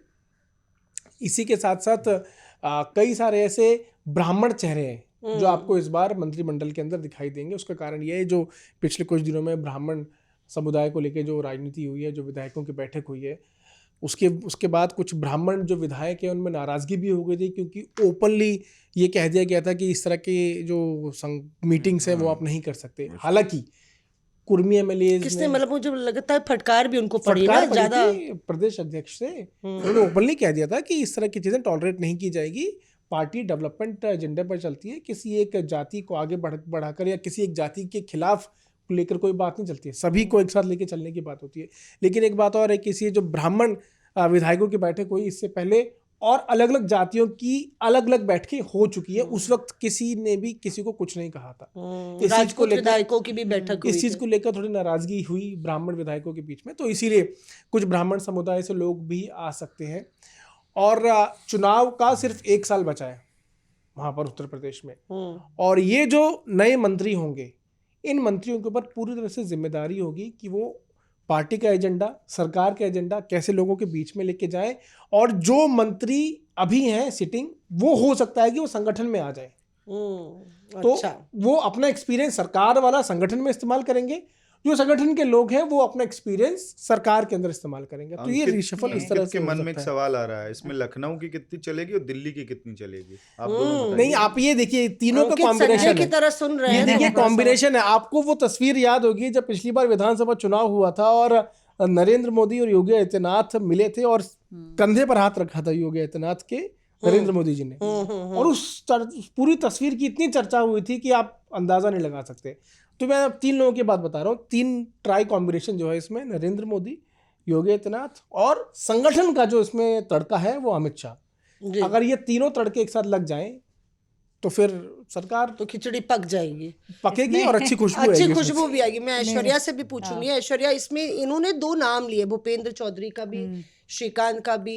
मैं आपसे पूछना चाहूंगी क्योंकि हम लोग जो सुबुगाहट है कि पंकज सिंह नोएडा के जो विधायक हैं, राजनाथ सिंह के बेटे, उनको भी अकोमोडेट किया जा सकता है। उसके अलावा क्योंकि पंकज चौधरी और योगी आदित्यनाथ दोनों पूर्वांचल से आते हैं, तो बुंदेलखंड और पश्चिमी उत्तर प्रदेश से भी रिप्रेजेंटेशन मिल सकता है। कोई नाम वाम और पंकज सिंह के चांसेस बनते दिखते हैं आपको? मैं आपको ना पहले 4 नाम देती हूँ। एक नाम पंकज चौधरी और कमलेश पासवान, ये 2 लोग आपको उत्तर प्रदेश चुनाव में सबसे ज़्यादा सक्रिय दिखेंगे। पंकज चौधरी तो क्योंकि घोषणा हो चुकी है, कमलेश पासवान क्योंकि कहीं ना कहीं ये जो 2 जातियां हैं, कुर्मी जाति और पासवान, इन लोगों से डेंट चुनाव में भी पड़ा था 2024 के अंदर, और 22 में भी थोड़ा सा और इनको प्लेकेट किया जा सकता था। तो ये तो 2 नाम हुए। आप देखिएगा अगले 1 साल के अंदर सबसे ज़्यादा सक्रिय ये 2 लोग रहेंगे। जो ब्राह्मण समाज की जो बात हुई थी कि वो सब बैठे थे, इसके अंदर 2 लोग जो बहुत आगे आए थे फोरफ्रंट में, एक तो थे रमा त्रिपाठी और दूसरे थे शलभ मणि त्रिपाठी। तो कहीं ना कहीं इन 2 लोगों को लेके भी ये देखा जा रहा है कि भाई किस तरीके से ब्राह्मण समाज कहाँ जाएगा। तो ये 4 नाम है, ये 4 लोगों पे पैनी नज़र सबकी बनी हुई है। योगी आदित्यनाथ भी ये देख रहे हैं कि भाई आखिरकार किस तरफ, किस डायरेक्शन में लेके जाया जाएगा। आपने पंकज सिंह का नाम लिया, एक बहुत बड़े जो दावेदार और उम्मीदवार हैं इस समय, क्योंकि 14 के बाद आपको सिर्फ यूपी में ही नहीं, नेशनल पॉलिटिक्स में भी बदलाव बहुत तेजी से नजर आएगा। तो उसके अंदर जो नाम आपने लिया एकदम सही है। फोरफ्रंट के अंदर एक मिनिस्ट्री मिलने के जो चांसेस हैं वो पंकज सिंह के। और आप ये सोचो कि पंकज चौधरी जो है वो एमओएस फाइनेंस है, अब वो पूरी तरह से एक्टिव हैं यूपी के अंदर। कल वो परसों मुझे पता चला, वो हमने तस्वीरें भी देखी थी, वो काशी में थे, विश्वनाथ मंदिर में उन्होंने दर्शन किए। उससे पहले वो गाजीपुर में थे, उससे पहले वो महाराजगंज में थे। अब बजट आने वाला है, 1 तारीख को बजट पेश होगा। बीइंग एमओएस फाइनेंस वो पूरी तरह से एक्टिव यूपी के अंदर है, तो आपको तो यहाँ होना चाहिए ना। तो आप ये समझिए कि cabinet reshuffle are on the cards. 15 जनवरी खरमास खत्म होगा 14 तारीख को, 15 जनवरी के बाद कैबिनेट विस्तार होगा यूपी के अंदर, पूरे चांसेस है। और संगठन में बदलाव केंद्रीय स्तर पर भी होगा। नितिन नवीन पूरे चांसेस हैं कि 17 से 20 जनवरी के बीच में उनको पूरी तरह से अध्यक्ष बना दिया जाएगा, कार्यकारी अध्यक्ष हैं वो, और उनके साथ एक नई टीम बनेगी। और उसके बाद पूरे चांसेस हैं कि सेंटर में भी कैबिनेट रिशफल हो। एमओएस तो ये है ही, इनकी जगह कोई और आएगा क्योंकि एक्टिव हो जाएंगे। अच्छा, सेंटर में आप बड़ी खबर बता रहे हैं कि सेंटर में भी, केंद्र में भी कैबिनेट रिशफल हो सकता है। पूरे चांसेस है, पूरे चांसेस है। कब कौन सा ये ड्यूरेशन? बस यही खरमास के बाद से आप कई बड़े डेवलपमेंट्स होती हुई देखेंगे। अच्छा, यूपी में भी होगा, उसका केंद्र में भी होगा। पंकज चौधरी आप सोचिए, आप तो पूरी तरह से एक्टिव हो जाएंगे यूपी में, उनकी जगह नया है कोई एमओएस फाइनेंस बनेगा। नितिन नवीन एक्टिव हो जाएंगे, संगठन में नए नए चेहरे आएंगे, उनकी एक पूरी टीम बनेगी, क्योंकि पिछले काफी लंबे समय से जेपी नड्डा के साथ जो टीम है वो काम कर रही है। तो नितिन नवीन के साथ भी एक नई टीम आएगी, फिर वो नई टीम पूरी तरह से काम करेगी। तो नई टीम का अनाउंसमेंट है उनके क्लोज एड्स या कोई उनके जैसे जय वीरू की जोड़ी होती है, तो नितिन नवीन क्योंकि यंग ब्रिगेड से आते हैं तो कुछ नयापन भी लाएंगे। एक चीज आप समझ लीजिए कि जो नई टीम होगी बीजेपी की, वो पूरी तरह से यंग होगी। अच्छा, क्योंकि अध्यक्ष यंग है, उनके साथ काम करने वाले सारे के सारे लोग यंग होंगे। एक नई पीढ़ी तैयार हो रही है जो कि सभी के साथ समन्वय के साथ आगे बढ़ी। बड़ा इंटरेस्टिंग है, क्योंकि जो बता रहे थे, मैं पीयूष बता रहे हैं, मतलब मुझे एक बड़े नेता यहाँ दिल्ली के बड़े मंत्री बता रहे थे कि जो ये ब्राह्मणवाद की बात होती है बीजेपी में, मौसमी आप देखिए ब्राह्मणों को बहुत दिया है बीजेपी ने। आप हेमंता से ले लीजिए, हेमंत बिश्व शर्मा से लेके देवेंद्र फडणवीस तक, तो यहाँ पे मुख्यमंत्रियों में अकोमोडेट किया है, कई पदों पे अकोमोडेट किया है। तो ऐसा नहीं है, बीजेपी जानती है कि उसकी कोर स्ट्रेंथ कहाँ है। एक बड़ा मतलब जो ब्राह्मण कम्युनिटी है, बड़ी इन्फ्लुएंसर है, तो उसको साधना भी आता है। तो नितिन नबीन क्या इस कॉम्बिनेशन को भी देखेंगे जब अपनी पारी शुरुआत करेंगे अपनी पारी की, क्योंकि अब वो वक्त आ ही गया। देखिए, वो पारी की शुरुआत कर चुके हैं और बहुत अच्छे से उन्होंने पारी की शुरुआत करी, क्योंकि छोटे छोटे बैचेस में वो जो लोग जो कोर बीजेपी कवर करते हैं उनसे उन्होंने मुलाकात शुरू कर दी है। अच्छा। तो अलग अलग बैचेस थे, एक बैच के अंदर मैं भी थी। अच्छा। तो बैच के अंदर हम जहाँ गए तो एक बड़ा सा हॉल है बीजेपी हेडक्वार्टर्स के अंदर जहाँ ये मीटिंग हुई। तो ऐसे रेक्टेंगल जैसे हमारी टेबल है वैसे टेबल थी, सब आसपास बैठे हुए थे। तो हेड ऑफ द टेबल जैसे आप बैठी हैं आज, तो वैसे नितिन नवीन बैठे हुए थे। अच्छा। तो बाकी एक तरफ पर हमारी कुर्सी परमानेंट नहीं है। हमारी उनकी भी कुर्सी परमानेंट नहीं है, वो 3 साल वाली ही सिस्टम होता है उनका। कुर्सी ऐसी होती, कुर्सी का लोभ नहीं होना चाहिए। फरमाइए तो ऐश्वर्या। अच्छा, वो जो रूम है उसमें एक इंटरेस्टिंग बात यह है कि जो टिश्यू बॉक्स है जिसमें रखा रहता है, उस टिश्यू बॉक्स पे लिखा है सबका साथ सबका विकास। और पीछे जो बीजेपी का पोस्टर है उसमें इंडिया की अलग अलग भाषाएं, कम से कम 20 भाषाओं में बीजेपी लिखा हुआ है। तो उस रूम में जाते ही आपको ये फील होगा कि भाई जो बीजेपी का स्लोगन है उसको वो जगह जगह पे, ताकि आप लोगों के जहन में वो बात रहे, सब लोगों के जो वहाँ जाएं। तो नितिन नबीन जी से सवाल पूछा गया एक तो नितिन नबीन जब आके बैठे तो जर्नलिस्ट थे, तो सबने पूछा कि आपको कैसा लग रहा है। तो उन्होंने कहा कि भाई देखिए, हमें जिम्मेदारी दी गई है और हम भली भांति जानते हैं कि ये जिम्मेदारी कितनी बड़ी जिम्मेदारी है। बट उन्होंने शुरुआत जो करी, आइस ब्रेकर था, उन्होंने कहा कि देखिए हम तो जिम्मेदारी समझ रहे हैं, लेकिन मुझे ऐसा लग रहा है कि दिल्ली के अंदर लोग जो हैं, स्पेशली वो जर्नलिस्ट और बाकी लोगों के लिए कह रहे थे कि ज़्यादा शॉक्ड आप लोग लग रहे हैं।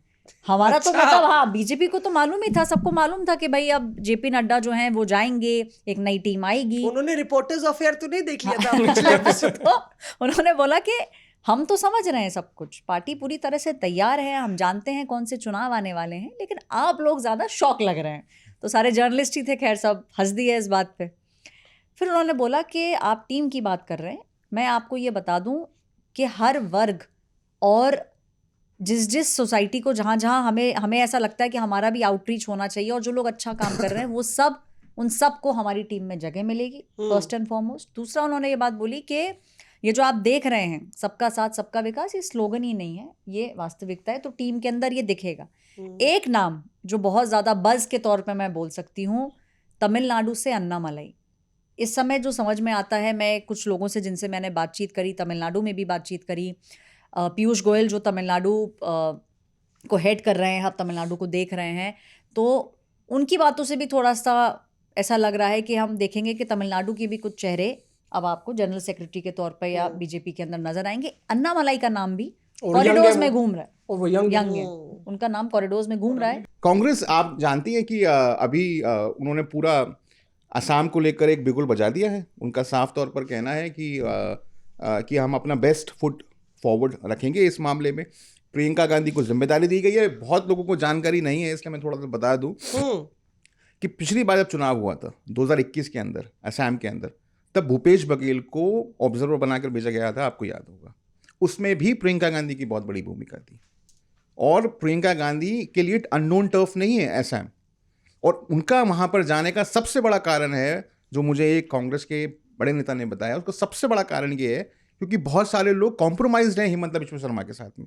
जो राहुल गांधी बात करते हैं ना कि हमारे 25-30 लोग गुजरात में कॉम्प्रोमाइज्ड हैं, ऐसे ही कांग्रेस को ये लगता है क्योंकि हिमंता बिश्व शर्मा ने सारी राजनीति अपनी कांग्रेस में रहकर करी। उनके बहुत सारे लोग हैं जो उन्होंने अपने करियर में आगे बढ़ाए, जो अब एमएलए हैं, किसी डिस्ट्रिक्ट के अध्यक्ष हैं।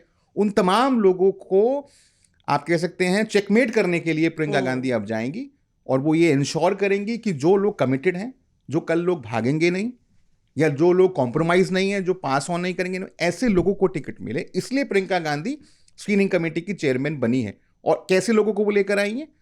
डीके शिव कुमार जिनका एक पूरा इतिहास है कि वो कैसे कैसे ट्रबल शूटर के तहत लोगों के लिए काम करते रहे कांग्रेस पार्टी के लिए। मुझे एक तस्वीर याद है, वो एक होटल के बाहर आकर बैठ गए थे जहाँ पर वो एमएलए मुंबई के अंदर, और बारिश हो रही है और वो कुर्सी डालकर बैठे रहे। उन्होंने कहा कि मैं नहीं जाऊंगा जब तक मुझसे एमएलएस नहीं मिलेंगे। तो उन्होंने कई, और जाहिर है रिसोर्सफुल व्यक्ति हैं, तो वो वहाँ जाकर जाहिर है पार्टी को ये बताना मतलब ये मैसेज देना चाहते हैं कि देखिए आसाम जो है वो हमारे लिए इम्पोर्टेंट है। और जिस तरीके से वो बिटर क्रिटिक हैं गांधी परिवार के पिद्दी और बिस्किट और ये सब, तो एक पर्सनल लेवल पर भी आप कह सकते हैं कि कांग्रेस पार्टी की जो लीडरशिप है वो चाहती है कि इस बारी इनको जिस तरीके से स्मृति ईरानी का मामला पूरा पर्सनल ले लिया था गांधी परिवार ने, जब एक ऑल्टरकेशन हुआ था पार्लियामेंट के अंदर, पेपर्स कुछ उछाले गए थे सोनिया गांधी की तरफ, तो वो एक पर्सनल, उसके बाद उन्होंने, अब आप जानते हैं कि उन्होंने इंश्योर किया कि स्मृति ईरानी हारे और स्मृति ईरानी हारी।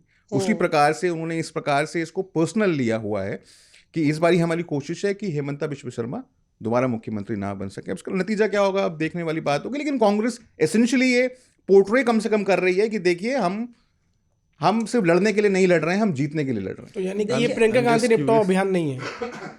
आई एम जस्ट क्यूरियस उल्टा ना हो जाए। नहीं, आई एम जस्ट क्यूरियस उल्टा ना हो जाए।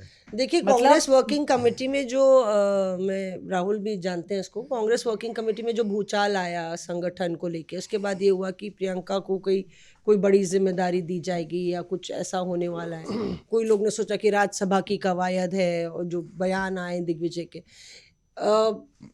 मतलब कि ये कोई संगठन की जिम्मेदारी नहीं है। एक चुनाव है, उसमें प्रियंका गांधी को स्क्रीनिंग कमेटी का इंचार्ज बनाया गया, यानी कि वो टिकट, और स्क्रीनिंग कमेटी का रोल सिर्फ टिकट देने तक है, मतलब कैंडिडेट सिलेक्शन तक है। उसके बाद वो स्टार कैंपेनर है, वो प्रचार करेंगी, अलग बात है। और मैंने देखा वो जो ऑब्जर्वर्स की लिस्ट है उसमें सबसे ज़्यादा मजबूत टीम प्रियंका गांधी को दी गई है। मतलब भूपेश बघेल है, डीके शिव कुमार है, ये अकेले ही 2 सब पर भारी हैं। बाकी जो टीम है ऑब्जर्वर्स की, सीनियर ऑब्जर्वर्स की, उसमें सचिन पायलट भी है, केरला का उनको बनाया गया। तो सब बधाइयों के मैसेज आ गए, पर ये तो कांटों का ताज है ना। मतलब ऑब्जर्वर्स का जैसे बीके हरिप्रसाद है, उनको स्क्रीनिंग कमेटी का चेयरपर्सन बनाया गया। तो जिन जिन लोगों को बनाया गया है, मधुसूदन मिस्त्री की वापसी हुई है, तो ये बहुत, मतलब अक्सर जो अंडे फूटते हैं बाद में, अगर चुनाव में हार होती है तो स्क्रीनिंग कमेटी के चेयरपर्सन पे फूटते हैं। तो एक पार्टी का लीडर ये भी कह रहा था कि प्रियंका गांधी को आपने स्क्रीनिंग कमेटी का चेयरपर्सन बना दिया है, वो हर एक कैंडिडेट सिलेक्शन को लेके वो टीम से मिलेंगी और बात करेंगी, गरियाया जाता है स्क्रीनिंग कमेटी चेयरपर्सन को। तो मतलब कि क्या ये टास्क उनके लिए ठीक है? पैसे के आरोप लगते हैं, मतलब पैसे के आरोप लगते हैं, पोस्टमार्टम होता है, बोलते हैं बिहार में हुआ, हर जगह पर आप देखिए। हाँ, स्क्रीनिंग कमेटी के चेयरपर्सन जो हैं उन्होंने सही से सिलेक्शन नहीं किया, क्योंकि और आसाम सबसे मुश्किल जो सफर है कांग्रेस के लिए वो है। अगर आप देखें डायरेक्ट फाइट में केरल फिर भी उसको लगता है कि चांसेस ज़्यादा हैं, पर आसाम बहुत मुश्किल है। तो इसलिए प्रियंका गांधी को दिया गया। और प्रियंका गांधी को यूपी की भी जिम्मेदारी जब दी गई थी, यूपी का इंचार्ज बनाया गया था। ऐसा नहीं है कि जब वो हारी उसके बाद उन पर आरोप नहीं लगे, कई बार ये आरोप लगे। 2022 के बाद प्रियंका गांधी वापस यूपी नहीं गई, उन्होंने वो प्रभार भी छोड़ दिया। अभी भी उनको नई जिम्मेदारी के तौर पे मैं ये नहीं देखती, क्योंकि वो जनरल सेक्रेटरी विदाउट पोर्टफोलियो अब भी हैं। और मुझे एक बहुत पुराना चावल कांग्रेस का, कह लीजिए पुराना चावल वाले नेता बता रहे थे, अमेठी रायबरेली के, उनको हमने कल फ़ोन लगाया तो बोलिए एक बात तुम समझ लो, 2 बल्लेबाज हैं। पहले वो बहुत ज़्यादा प्रियंका गांधी 2 बल्लेबाज हैं मौसमी पिच पे, और जो बैटिंग कर रहा है वो बल्लेबाज अगले 2 चुनाव तक राहुल गांधी ही रहेंगे। जो रनिंग में है वो प्रियंका गांधी रहेंगे।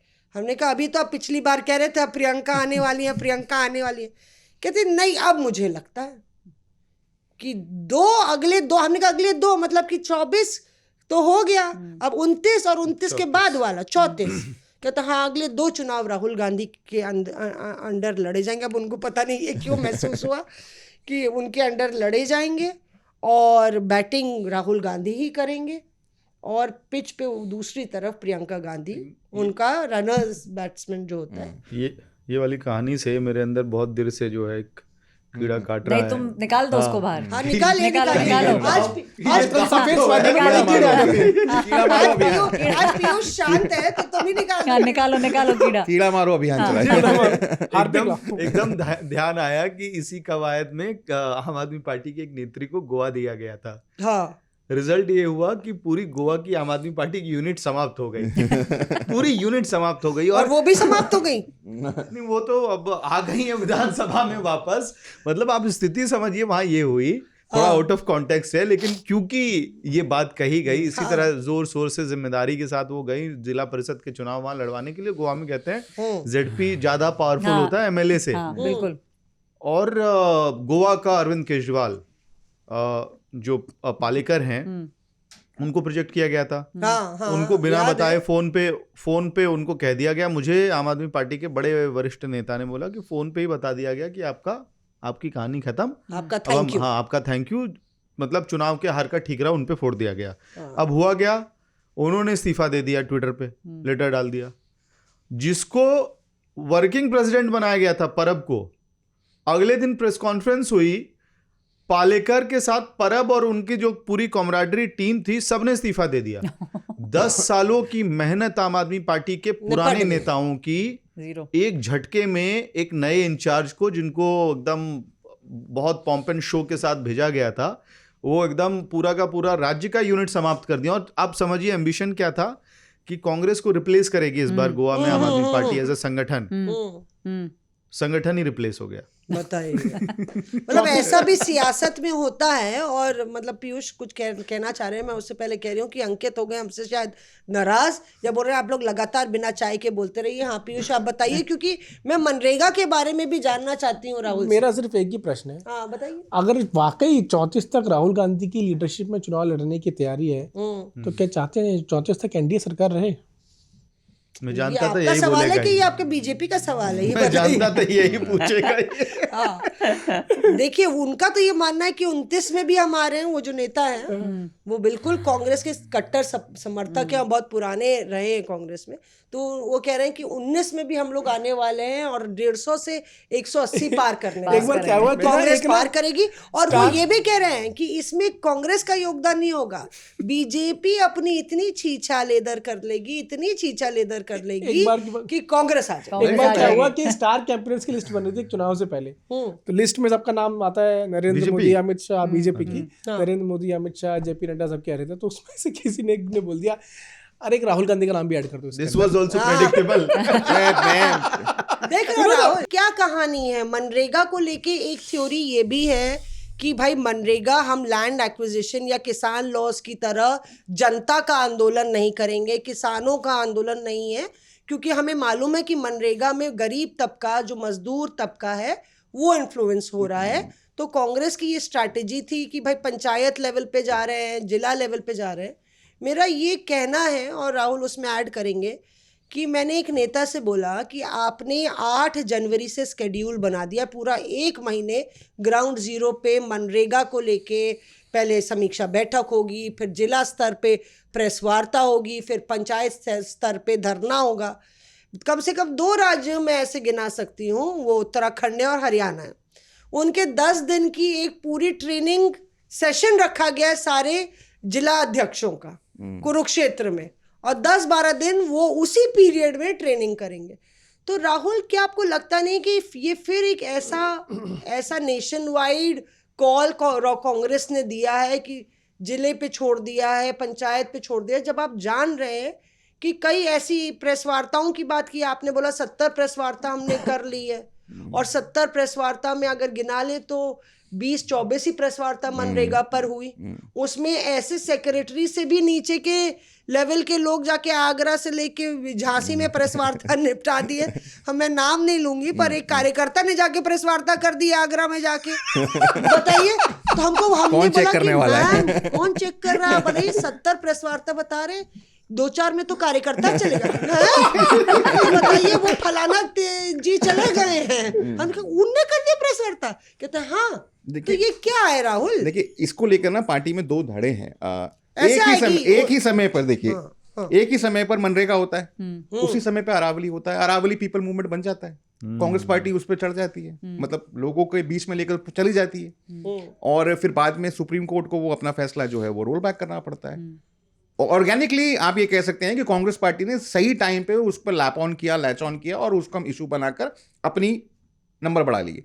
मनरेगा वो जानते हैं, उसके लेके दो धड़े हैं। एक तो बोलते हैं कि देखिए टाइम वेस्ट है, मैं आपको सच बता रहा हूँ, कांग्रेस पार्टी के अंदर काफी नेताओं का ये मानना है ये टाइम वेस्टेड एक्सरसाइज है, ये इशू नहीं बनने वाला, इशू नहीं बनेगा ये। क्यों? क्योंकि इसको इतना आपने इसको तोड़ दिया है ना, जो आप कह रहे थे पहले, आप इसको AICC लेवल पे कर रहे हैं, फिर स्टेट पे, फिर ये, फिर वो, कोऑर्डिनेशन कैसे रहेगा, कौन कहाँ प्रेस कॉन्फ्रेंस कर रहा है, कहाँ आप ज्ञापन देने वाले हैं, कौन सा पर्चा बटेगा, कौन है ग्राउंड पे, कहाँ आप, तो ये इतना ज्यादा आपने इसको इतना फ्लूइड छोड़ दिया है कि कुछ समझ में नहीं आ रहा है कि उन लोगों को लगता है कि ये इशू नहीं बन पाएगा, हम लोग इसको ट्रांसलेट नहीं कर पाएंगे वोट्स के अंदर। जैसे किसान आंदोलन बन गया था, ठीक है, उस तरीके से हमको रिस्पांस नहीं मिलेगा जैसे अरावली ऑटोमेटिकली बन गया था।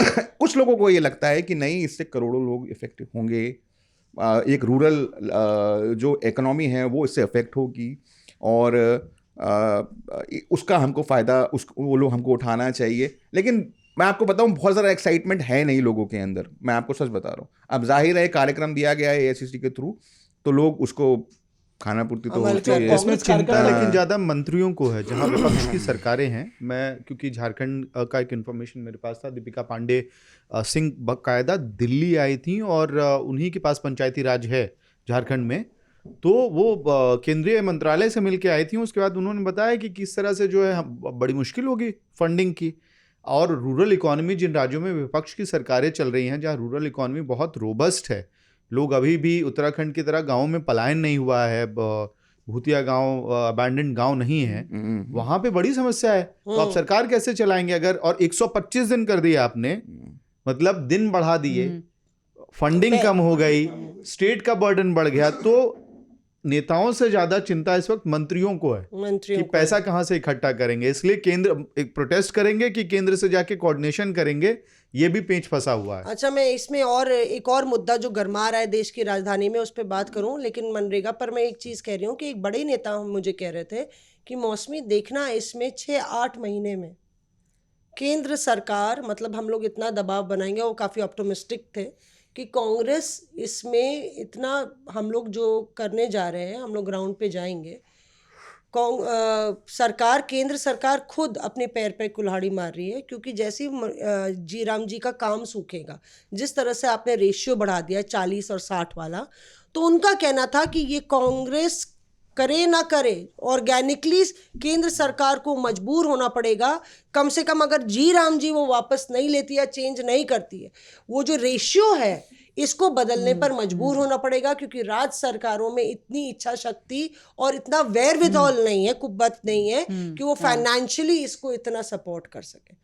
तो इसको लेके जो है लगातार तनातनी बनी रहेगी, उनका ये मानना, और यही वजह है कि वो लोग थोड़ा सा इसको रोड मैप ग्राउंड पर प्लान कर रहे हैं। पर मैं दूसरी बात आपसे चर्चा कर रही हूँ, क्योंकि दिल्ली में हम लोग हैं और मुझे वो वक्त याद आता है, तुर्कमान गेट का किस्सा याद आता है। 1979 की बात है, जब अप्रैल के महीने में संजय गांधी तुर्कमान गेट गए थे, और हम लोग तुर्कमान गेट का जिक्र इसलिए कर रहे हैं कि वहाँ पे एक डिमोलिशन ड्राइव या क्लियरेंस ड्राइव चल रही है एंटी इंक्रोचमेंट को लेके, और उसको लेके काफ़ी बवाल भी दिल्ली में हुआ है। और संजय गांधी वहाँ पे गए थे, तब उन्होंने देखा था तुर्कमान गेट पे और कहा था कि जगमोहन, जो वहाँ पे DDA के, दिल्ली डेवलपमेंट अथॉरिटी के वाइस प्रेसिडेंट थे, उनको कहा था कि मुझे यहाँ से जामा मस्जिद ऑल क्लियर चाहिए।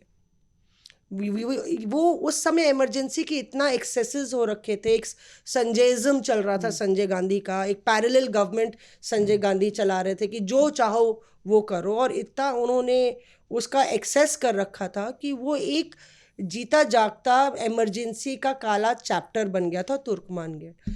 अभी मैंने सुना कि ये जो पूरा चल रहा है किस्सा, ये और दिल्ली में और तूल पकड़ने वाला है, क्योंकि एनक्रोचमेंट्स को लेके और MCD ड्राइव को इंटेंस करने जा रही। बिल्कुल, इनफैक्ट मुझे ध्यान आता, तुर्कमान गेट पे मैं खड़ा था और हम लोग संजय गांधी के बारे में बात कर रहे थे। अच्छा। बहुत सीनियर पुलिस वाले कांस्टेबल थे, प्रोबेबली अपने रिटायरमेंट की उम्र की तरफ बढ़ते हुए एकदम से आए हमारे पास, कह रहे हैं कि नहीं, इससे ज़्यादा तो संजय गांधी ने कर दिया था, उन्होंने कहा था यहाँ से इंडिया गेट साफ दिखना चाहिए। तो लोगों की मेमोरी बहुत स्ट्रांग है, जैसा कि आप कह रही थी। और दूसरा, जामा मस्जिद तुर्कमान गेट पे बड़ा ना उनका कहना था कि इंडिया गेट साफ दिखना चाहिए, पुलिस वाले जो थे। तो वहाँ क्या एक बड़ी इंटरेस्टिंग बात है कि जो मैप आप देखेंगे, उस मैप में पता है एक कब्रिस्तान है वहाँ। अच्छा, जो कहानी शुरू हुई है तुर्कमान गेट से, वो तो चलती रहेगी अब जामा मस्जिद तक। हाँ। लेकिन इसमें वीडियो का मैं आपको बड़ा इंटरेस्टिंग किस्सा बताता हूँ।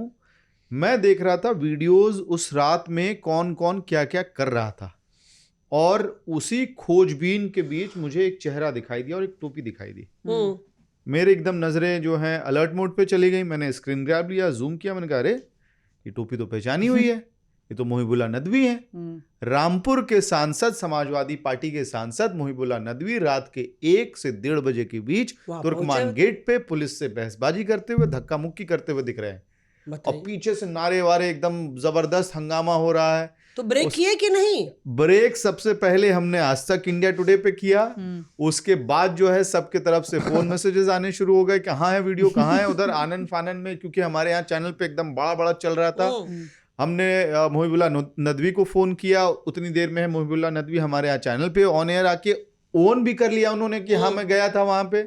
तो सब ये हो गया। पुलिस को स्क्रीन ग्रैब मिला, पुलिस जो है मांग रही है कि वीडियो कहाँ पे है, ये किस समय आए हैं। तो कुल मिला के पुलिस भी तुम्हें फोन कर रही थी? नहीं, वो हमारे दूसरे जो क्राइम मास्टर गोगोज हमारे पास हैं, उन लोगों को फोन आ रहा था। गोगोज कई सारे लेयर्स पे घटनाक्रम चल रहा था। कुल मिला के मुहिबुल्लाह नदवी का वीडियो हमने देखा। सबसे पहले, जैसे रिपोर्टर्स ऑफ एयर में सबसे पहले किससे सुनाते हैं, उस दिन आज तक और इंडिया टुडे दोनों चैनल्स पे वीडियो चल रहा था। तो ये बड़ा इंटरेस्टिंग टर्न ऑफ इवेंट्स हुआ कि अब पॉलिटिकल एंगल ऐड हो गया, और एक न्यूज रूम के अंदर एक्साइटमेंट होता है, दर्शकों को बताते जैसे ही ऐसी घटना में कोई राजनीतिक पार्टी नेता आ जाता है तो एकदम से कहा जाता है कि अरे अब तो कहानी बढ़ी यहाँ से आगे, जेल ले। और कहानी बढ़ गई आगे कहानी। लेकिन वहां से तुर्कमान गेट वाली कहानी जामा मस्जिद पे भी अब आगे बढ़ती हुई हमको दिखाई दे रही है। मुझे लगता है बाकी लोग इस पे ऐड ऑन कर लेंगे। तो ये बता रहे थे कि 2 मुर्गों की लड़ाई में फंस गए, पूरा ये मामला तूल पकड़ लिया।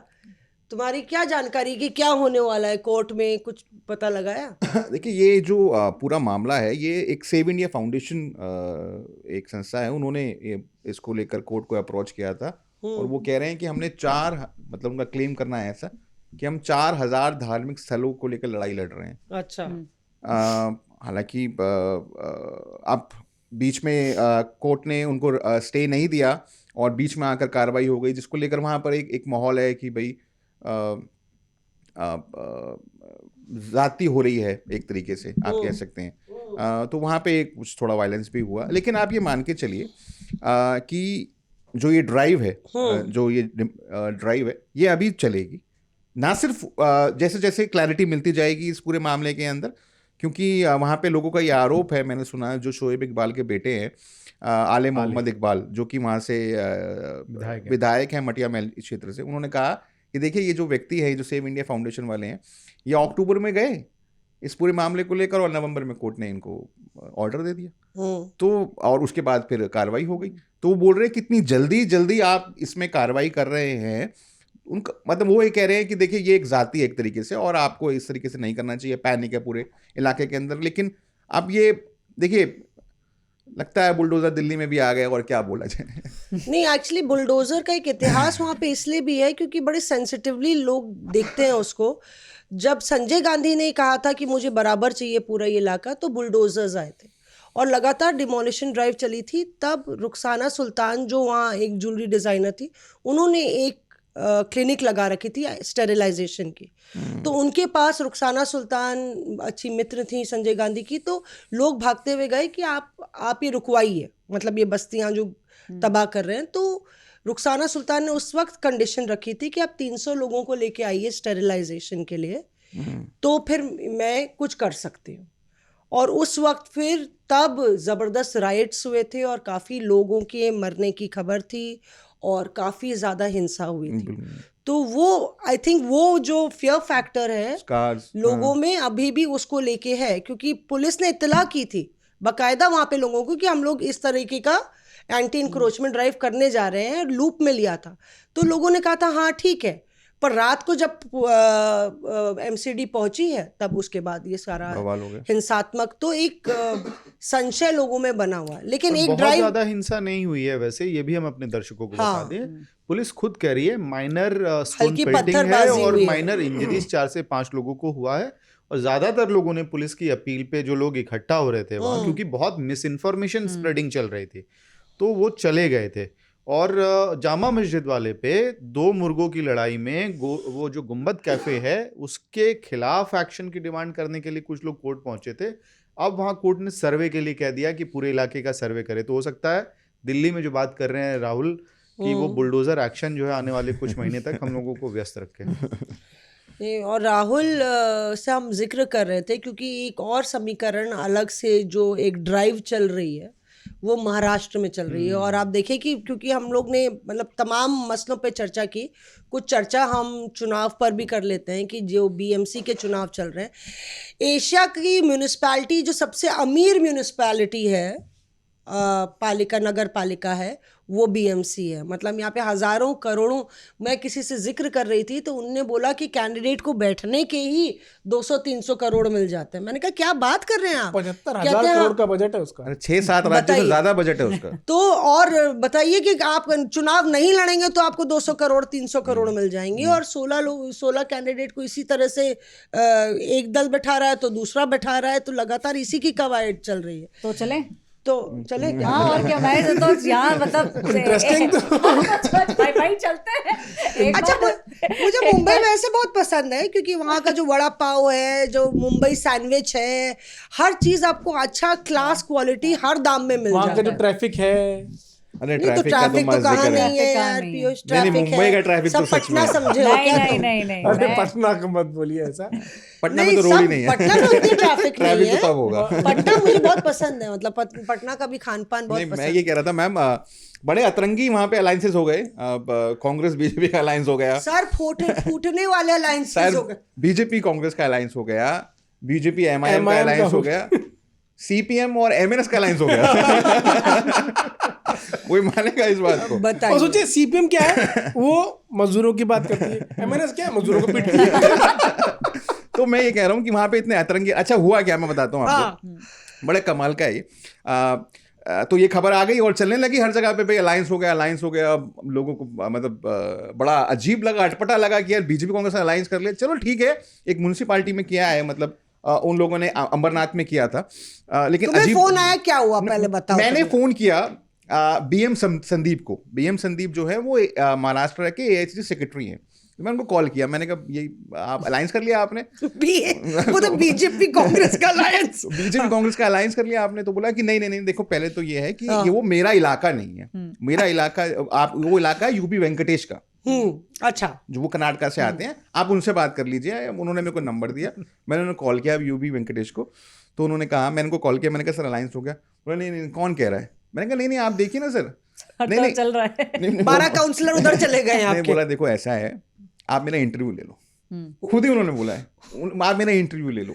तो मैंने कहा अच्छा ठीक है। तो मैंने तुरंत उनका इंटरव्यू किया Zoom के थ्रू, और उन्होंने मुझे ऑन रिकॉर्ड कहा कि देखिए कोई अलायंस नहीं हुआ है, हम गांधी के आइडियोलॉजी हम कभी नहीं जाते बीजेपी के साथ में, और हम उनको नोटिस इशू कर रहे हैं जो लोगों ने अलायंस किया है।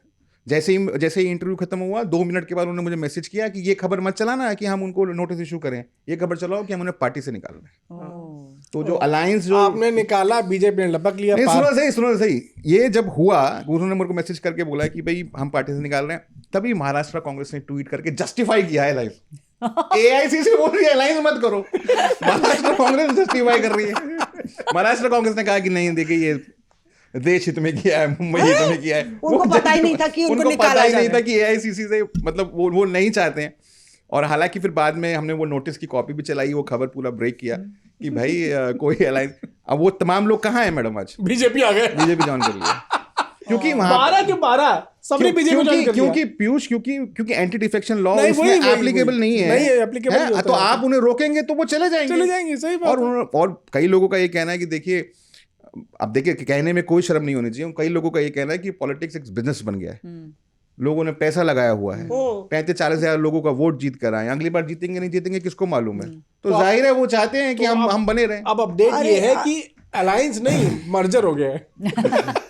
लेकिन ये बताओ, नहीं मर्जर नहीं हो गया है, क्या विलीन हो गई है, विलीन हो गई।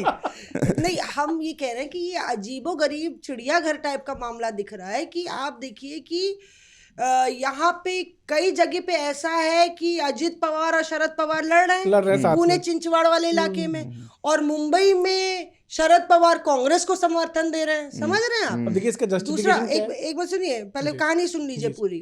फिर एक जगह है बीजेपी और एकनाथ शिंदे में सर फुटअव्वल चल रहा है, तो उन्होंने किससे समर्थन ले लिया है? साइलेंट उद्धव ठाकरे से, बीजेपी ने।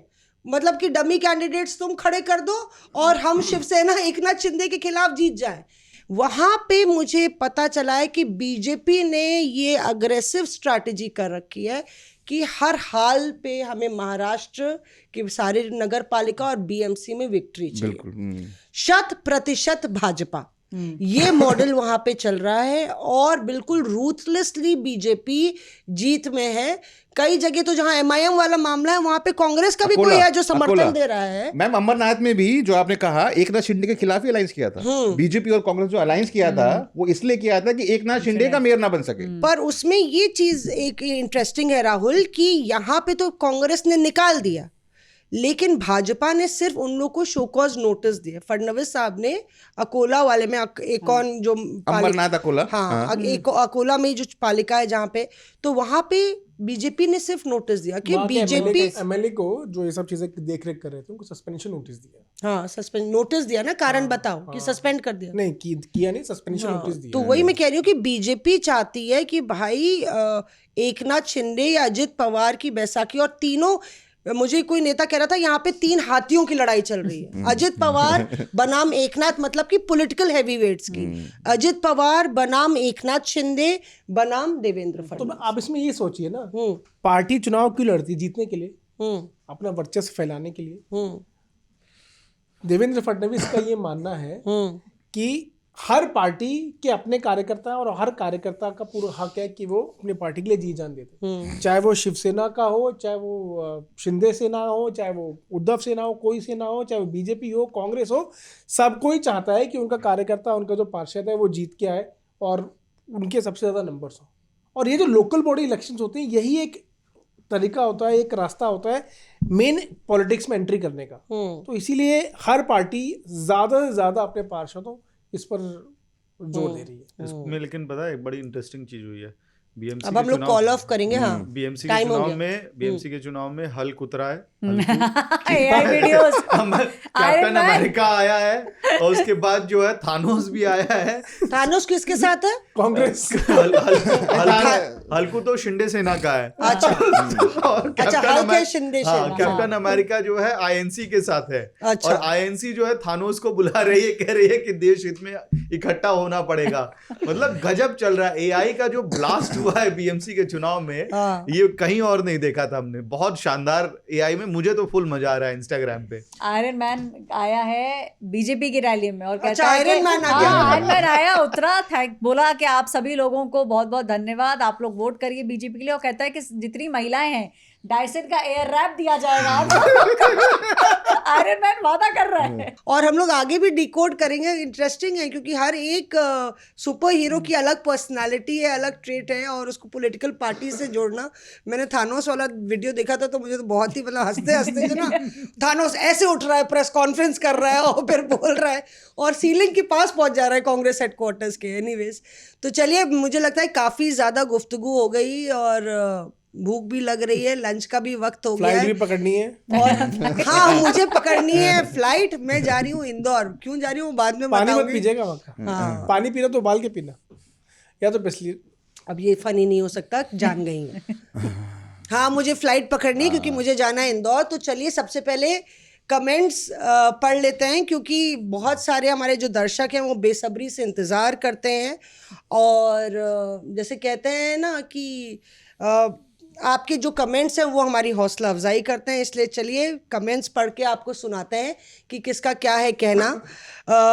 सुनील दत्त, सुनील दत्त माने ने लिखा है, रिपोर्टर्स अफेयर के सभी सम्मानित पत्रकार को नए साल की हार्दिक शुभकामनाएं। Happy New शुक्रिया। Year, आपको भी। सब लोग आपको विश कर रहे हैं। मैं आपके एपिसोड देखता हूँ, इससे देखने के बाद मेरी दिलचस्पी पॉलिटिक्स में और बढ़ गई है। शुक्रिया। मैं अहमदाबाद गुजरात से हूँ। बीजेपी के बारे में, मोदी जी और अमित शाह के बारे में सुनकर गर्व से सीना चौड़ा हो जाता है। जी शुक्रिया। आशीष बिहारी लिखते हैं, उन्होंने लिखा है कि मैं आप लोग का शो काफ़ी दिनों से देख रहा हूँ। साइंस स्ट्रीम का स्टूडेंट, वेरी गुड हूँ और पॉलिटिक्स में इंटरेस्ट आता है, जर्नलिज्म करने का मन करता है, बट आप लोग को देखकर सुकून आता है। एक हफ्ते का पूरा समरी एक बार में देख लेते हैं। बिल्कुल देख लीजिए, बार बार ज़्यादा मत देखिए, पढ़ाई भी करते रहिए, क्योंकि पढ़ाई से ही आप आगे बढ़ेंगे।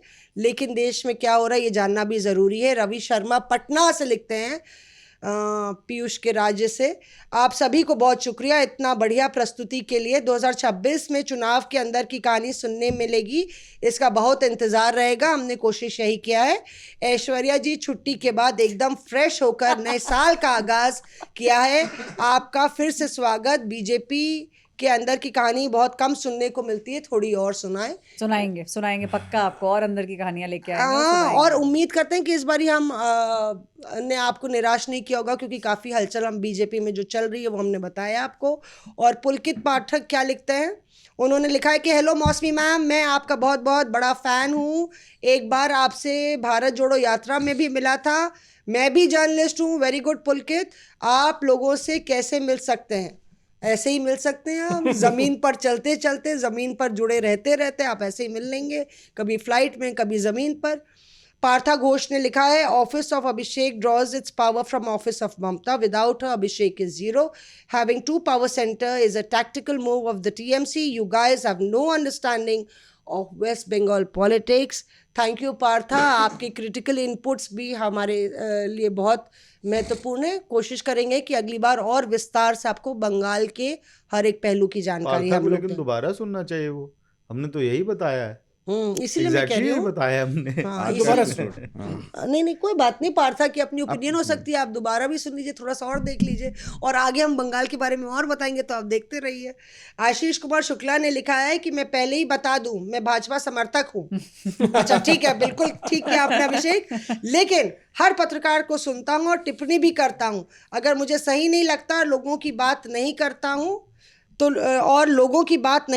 मौसमी कांग्रेस की अर्ध सत्य बातें बताती हैं। अमित चाहे कितने केजरीवाल समर्थक हो, लेकिन 70 से 75% सही बोलते हैं। लेकिन अच्छा लगता है कि जितेंद्र जी मेरे जिले के हैं, उनको कुछ नहीं बोलूंगा। ये तो आशीष, दिस इज रियली अनफेयर। ये तो सही बात नहीं है, पर क्षेत्रवाद हो गया, क्षेत्रवाद। देखिए, आपने सबके चेहरे पर मुस्कुराहट ला दी, और इसी मुस्कुराहट के साथ अब बरकरार रहिए। कहते हैं ना कि मेहरबान होके बुला लो मुझे किसी भी वक्त, मैं गया हुआ वक्त नहीं हूँ कि वापस लौट ना सकूँ। तो आप जब हमें बुलाएंगे हम हाजिर होंगे। तब तक के लिए आप हमारा पॉडकास्ट स्पॉटिफाई और एप्पल में देख सकते हैं। आप आज तक रेडियो पर हमें सब्सक्राइब कर सकते हैं। प्लीज़ कमेंट्स कीजिए, हम लोग हर एक कमेंट को पढ़ने की कोशिश करेंगे या उस पर रिप्लाई करने की कोशिश करेंगे। और ऐसे ही अगले हफ्ते फिर मिलेंगे कुछ नई खबरों, कुछ नई इनसाइड स्टोरीज के साथ। सभी ज़मीन के जुझारू रिपोर्टर्स की तरफ से आपको अलविदा, सलाम, नमस्ते। Reporters Off.